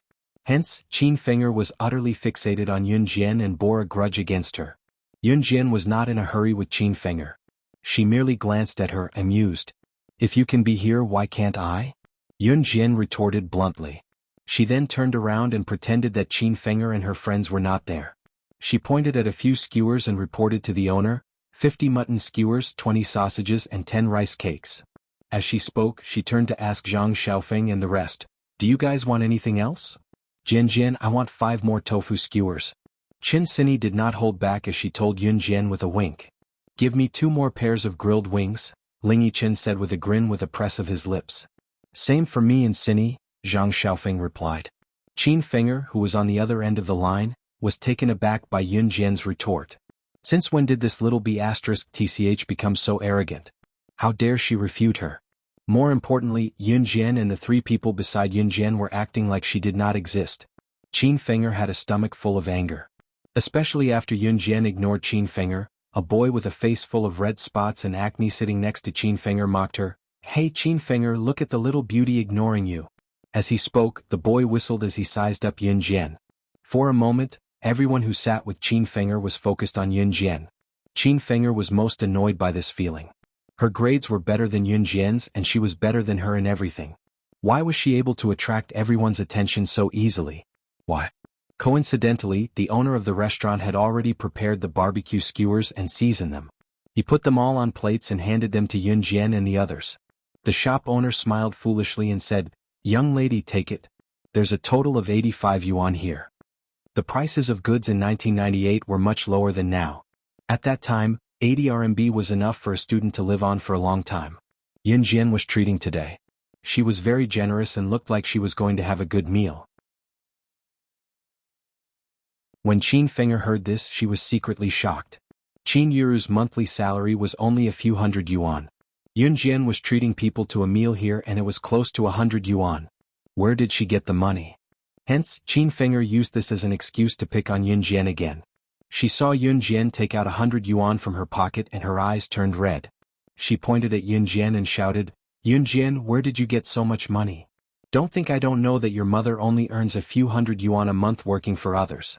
She even has to pay for your family's expenses." Then Qin Feng'er sized up Zhang Xiaofeng, Ling Yichen, and Qin Sini who were sitting beside Yun Jian. She saw that the three of them were wearing branded coats. They were the symbol of wealth from head to toe. Qin Feng'er could not help but point at Yun Jian. She twitched her mouth and slandered her. "Yun Jian, don't tell me you're their sugar baby?" As soon as she said that, the people sitting beside Qin Feng'er were obviously stunned. They looked at Yun Jian with disdain.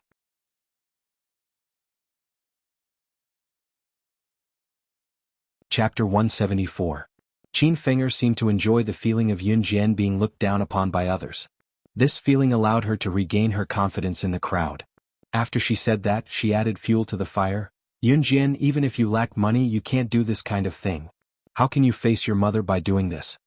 Qin Feng'er's words gave the surrounding people the illusion that Yun Jian was really being kept by someone. Something that didn't even exist was said to be true by her.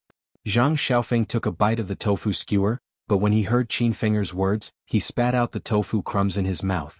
Yun Jian, who could afford to drive a restricted sports car in the world, would need them to keep her. Wasn't this as unbelievable as a pig flying in the sky? How could she, Yun Jian, be a poor person? After Yun Jian heard Qin Feng'er's words, she narrowed her eyes and swallowed the mutton skewer naturally. She tilted her head and looked at Qin Feng'er. Then she indifferently let out a creepy chuckle.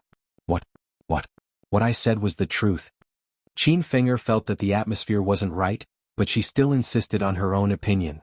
At the same time, she looked at Zhang Xiaofeng and reminded him kindly, "Don't worry. Let me tell you, Yun Jian's family is very poor. Her father is a gambler and owes a lot of debt. I'm also kindly reminding you that a person like her must have slept with many men. For a person like her, there's nothing she wouldn't do for money. You still want this kind of broken shoe." Whoosh! Just as Qin Feng'er was getting more and more worked up, trying to persuade Zhang Xiaofeng to stay away from Yun Jian with her usual confidence of picking on other people's weaknesses, Zhang Xiaofeng suddenly stopped. A slender bamboo skewer for barbecuing was stuck on the round table in front of Qin Feng'er with a whoosh sound. Being able to penetrate deep into the wood by 3 fissures was just that. When everyone turned their heads to look again, they saw that the bamboo skewer in Yun Jian's hand had disappeared without a trace. Qin Feng'er's eyes widened as she watched the scene unfold. She swallowed hard and took a deep breath. Yun Jian was actually able to insert such a slender bamboo stick into the round wooden table from such a distance. Everyone was in a state of panic. Even though Zhang Xiaofeng and the other two were used to Yun Jian's skills, they couldn't help but cheer for her. While everyone was still in a daze, Yun Jian had already appeared in front of Qin Feng'er like a ghost. Her faint words seemed to have come from hell, making everyone's hair stand on end. "I'm a mistress?" Just as everyone heaved a sigh of relief, Yun Jian's relaxed voice rang out once again. She stretched out her fair and delicate hand and took the bamboo stick from the round table. While Qin Feng'er was still in a daze, the bamboo stick slid across Qin Feng'er's freckled cheek. Yun Jian's action made Qin Feng'er unable to react in time. She shivered reflexively. Then Yun Jian's indifferent but terrifying voice lingered in Qin Feng'er's ears like a nightmare. "Which eye of yours saw that I'm a mistress? I don't mind poking that eyeball for you or even blinding both your eyes just like this." As she spoke, the bamboo stick in her hand slid past Qin Feng'er's eyes again. Qin Feng'er was suddenly reminded of how Yun Jian had stabbed the bamboo skewer into the round table with a fling of her hand just now. She remembered the coldness of Yun Jian's bamboo stick when it slid across her cheeks. She shrieked, the image of Yun Jian stabbing her eyeball with the bamboo skewer flashing in her mind from being intimidated. Qin Feng'er ran away like a madwoman, leaving her group of companions looking at each other in dismay. Hypnotism. She just used hypnotism on Qin Fenger. At this time, a boy sitting far away suddenly pointed at Yun Jian and shouted. He looked agitated. Yun Jian suddenly frowned.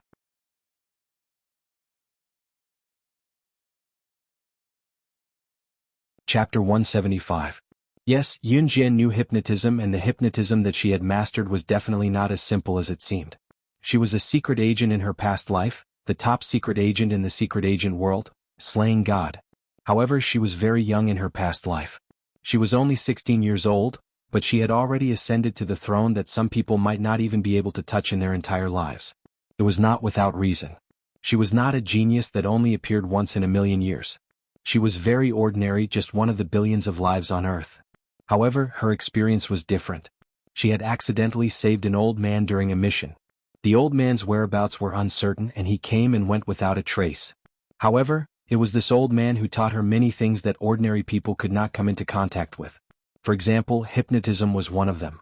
Other than that, she was involved in many things that others could not even imagine. Yun Jian's hypnotism in her past life was to the extent that she could let the other party feel comfortable and enjoy dying after being stabbed to death. She had only done something to Qin Fenger earlier, causing her to have hypnotic hallucinations and run away after seeing some horrifying scenes. This level of hypnotism was very simple. Strictly speaking, the old man was Yun Jian's master. Although it was not officially acknowledged, he had already taught Yun Jian his lifelong knowledge, allowing her to have a meteoric rise in the secret agent world. This secret art had also become Yun Jian's trump card, a trump card that she had never told anyone. Yun Jian had no idea where the old man had gone. He had always disappeared without a trace and lived a carefree life. Perhaps he had already retired to somewhere. Yun Jian wanted to see him again, but she did not know if she would have the chance. Today Yun Jian had used Qin Fenger to practice. She had performed a simple hypnotism on her and made her see some horrifying scenes. However, she did not expect that her hypnotism would be seen through. Yun Jian turned her head sideways and glanced at the boy who had just spoken. She saw that the boy had a delicate and pretty face, looking innocent and childish at the same time. When he saw Yun Jian looking at him, he recalled how he had been shouting and wrangling just now. His cheeks inexplicably blushed, and he actually became as shy as a little girl. Yun Jian raised her eyebrows and looked at him angrily. What did you say? Her tone was so flat that no one could tell what Yun Jian was thinking at the moment. The boy trembled for a while. He looked up in fear and finally said in a panic, I. At the same time, Yun Jian walked towards the boy. She stood not far from the boy, frowned, and asked a question that had nothing to do with this matter. What's your name? The boy shyly lowered his head, and his voice was as low as a mosquito's buzz. My name is Lu Haoza. Lu Haoza. Yun Jian smiled, the corners of her lips curling into an unreadable smile. Then she said softly, I'll remember you.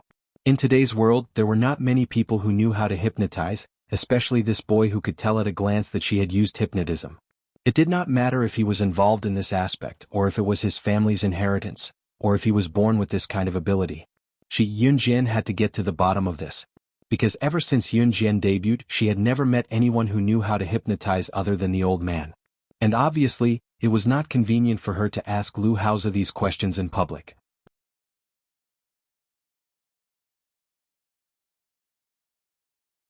Chapter 176. Lu Haoza's cheeks flushed even redder at Yun Jian's words. Coupled with his tender skin, it looked like water could be squeezed out of his cheeks. He looked like an adorable little brother, giving Yun Jian the feeling of meeting her younger brother in her past life. Although she had only met her biological younger brother once, she could still remember his adorable and shy look. While Yun Jian was conversing with Lu Haoza, Zhang Xiaofeng, Chen Sini, and Ling Yichen had almost emptied their plates of barbecued meat. In the end, it was Chen Sini who snatched 10 mutton skewers from Zhang Xiaofeng and Ling Yichen for Yun Jian. It was undeniable that Zhang Xiaofeng, Chen Sini, and Ling Yichen's eating speed was top-notch. It only took them a few minutes to finish the dozens of skewers. If there was a foodie competition in Longmen City, the three of them would definitely win the grand prize.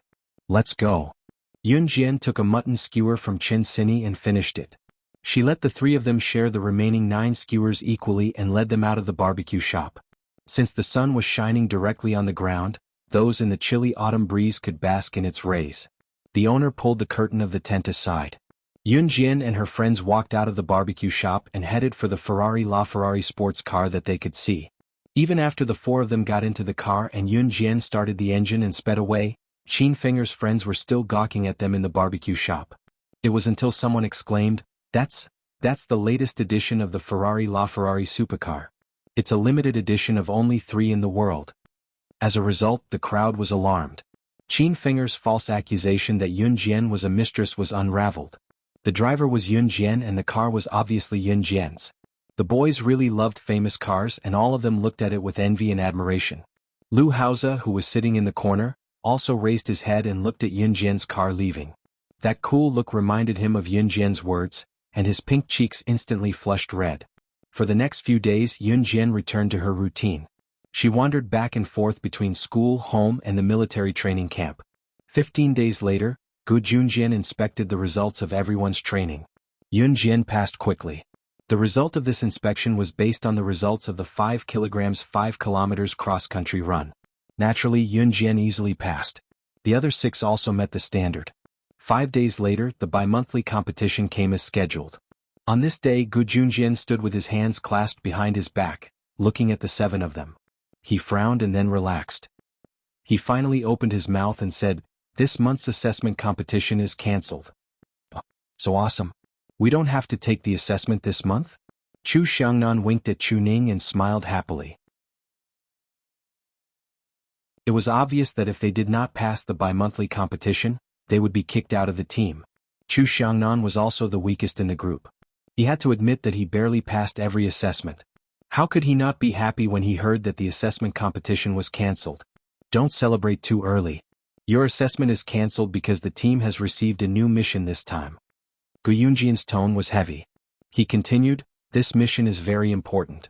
It's supposed to be carried out by official Advanced Special Forces soldiers and not you Special Forces candidates.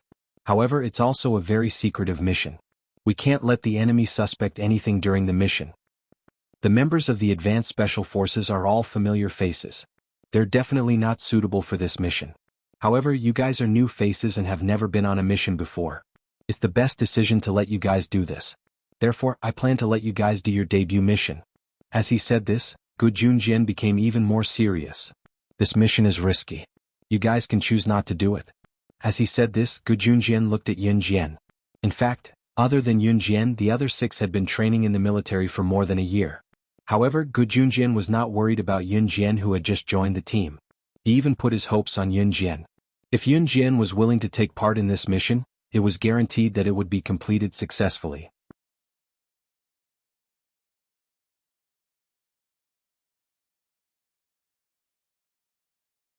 Chapter 177. Yun Jian naturally sensed Gu Yunjian's gaze on her and understood the meaning behind his gaze. "I'll go," Yun Jian said in the next second, but it reignited Gu Yunjian's hope. He suddenly smiled. "I'll go too. If a girl like Yun Jian has the courage to go, wouldn't it be embarrassing if I don't go?" Although Chu Xiangnan was the weakest in the group, he did not back down when it came to serious matters. He was the second to speak up without hesitation. The others also expressed their readiness to accept the mission. What was there to be afraid of? Since they had already entered this place and stayed, they had no intention of running away at the last minute. In fact, this group of young people who were candidates for the Special Forces did not only consist of these few people. Later on, many of them left because they could not stand the intensity of the training. Some of them did not pass the assessment and did not have the ability to stay. Hence, after a while, only Chu Ning's group of 6 could endure the hardship and stay. Naturally, their perseverance was incomparable to that of ordinary people. Including Yun Jian, who joined later, there were now a total of 7 of them. Good. Gu Junjian glanced at the group again and immediately showed a hint of admiration in his eyes. Regardless of whether the mission was a success or failure, at least none of them backed down. This bit of spirit was difficult to achieve even for ordinary people who seemed very strong and powerful. The mission will be carried out in a month's time. In other words, you still have a month's worth of training. During this month, I will train you with the intensity of an official Special Forces soldier. Please be prepared. Gu Junjian said sternly. In fact, the mission this time was not urgent. It was a secret mission, and the mission had to be carried out step by step. Gu Junjian set the mission to start in a month. After all, Chu Ning and the others had not experienced actual combat. What he needed to do was to strengthen everyone's physical fitness and strength in a short period of time. Going on a mission was not child's play. If they were not careful, they could be seriously injured or even lose their lives. Hence, they could not afford to be careless. Yes. The 7 of them replied in unison. Remember, during the mission you are not allowed to use your real names. This is also to prevent unnecessary consequences if the mission fails. So, in the next 15 minutes, each of you will choose a code name for yourself. Remember, this code name will follow you all the way to the end as Special Forces. So, I'll give you 15 minutes to discuss. After 15 minutes, report your code names. Gu Junjian finished speaking in one breath. He glanced at the watch in his hand and noted down the time. Wow, a replacement account. Chu Ning was overjoyed when she heard that. She turned around and asked the others, "What kind of code names are you guys going to use?" Of course it has to be super domineering. Chu Xiangnan rolled his eyes at Chu Ning. However, no one reported their code names first. 15 minutes later, Gu Junjian glanced at his watch and said, "Time's up. Now report your code names from left to right." From left to right, that was to say from the boys. The order of the people standing from left to right was Hong Fan, Fang Xiaoran, Lu Shiyun, Chu Xiangnan, Jiang Weiwei, Chu Ning, and Yun Jian. After Gu Junjian finished speaking, everyone reported their code names according to the order they came up with. Hong Fan said, "Dark Night." Fang Xiaoran said, "Red Flame." Lu Shiyun said, "Nirvana." Chu Xiangnan said, "Thunder." Jiang Weiwei said, "Haitang." When it was Chu Ning's turn, she could not help but burst out laughing when she heard Chu Xiangnan's code name. Chu Xiangnan was an idiot. How could he have the cheek to use such a domineering code name? This code name did not match his strength at all. However, Chu Ning immediately straightened her face and said the code name she had thought of. Momo. After saying that, Chu Ning turned to look at Yun Jian excitedly. "Yun Jian, it's your turn." The group of people wanted to know what code name Yun Jian would use. Even Gu Junjian turned to look at Yun Jian. Yun Jian's lips twitched as she uttered faintly, "Killing God." When he first heard these 2 words, Gu Junjian's entire body trembled.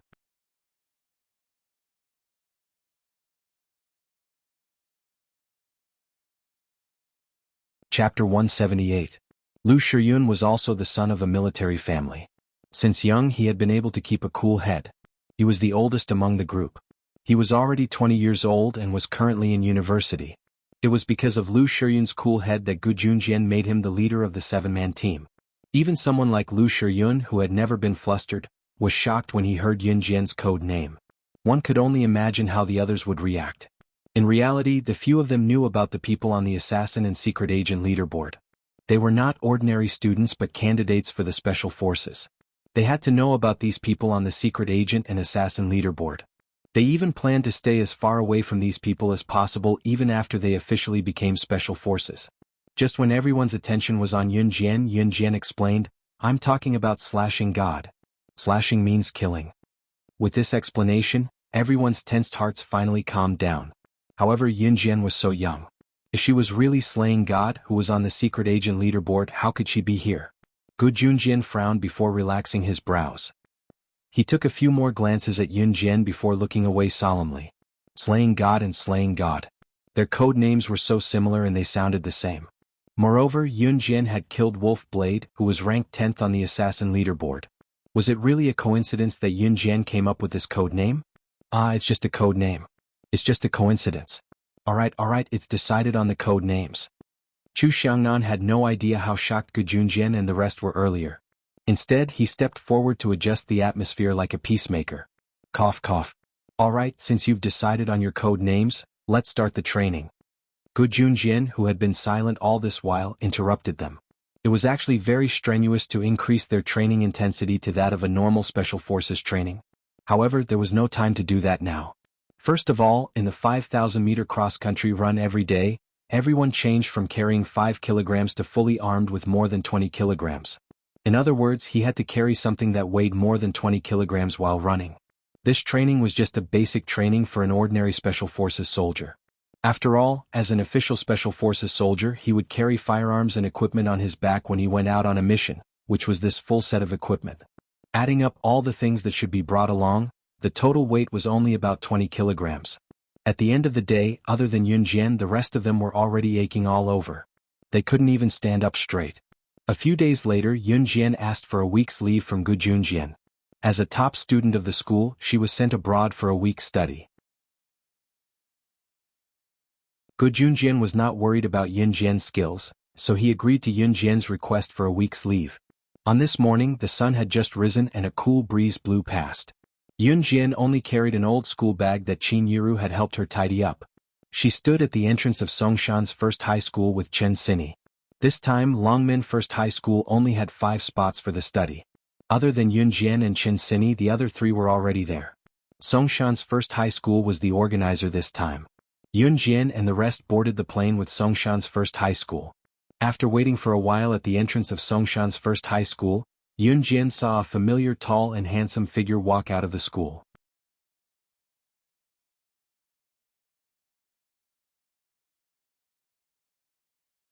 Chapter 179.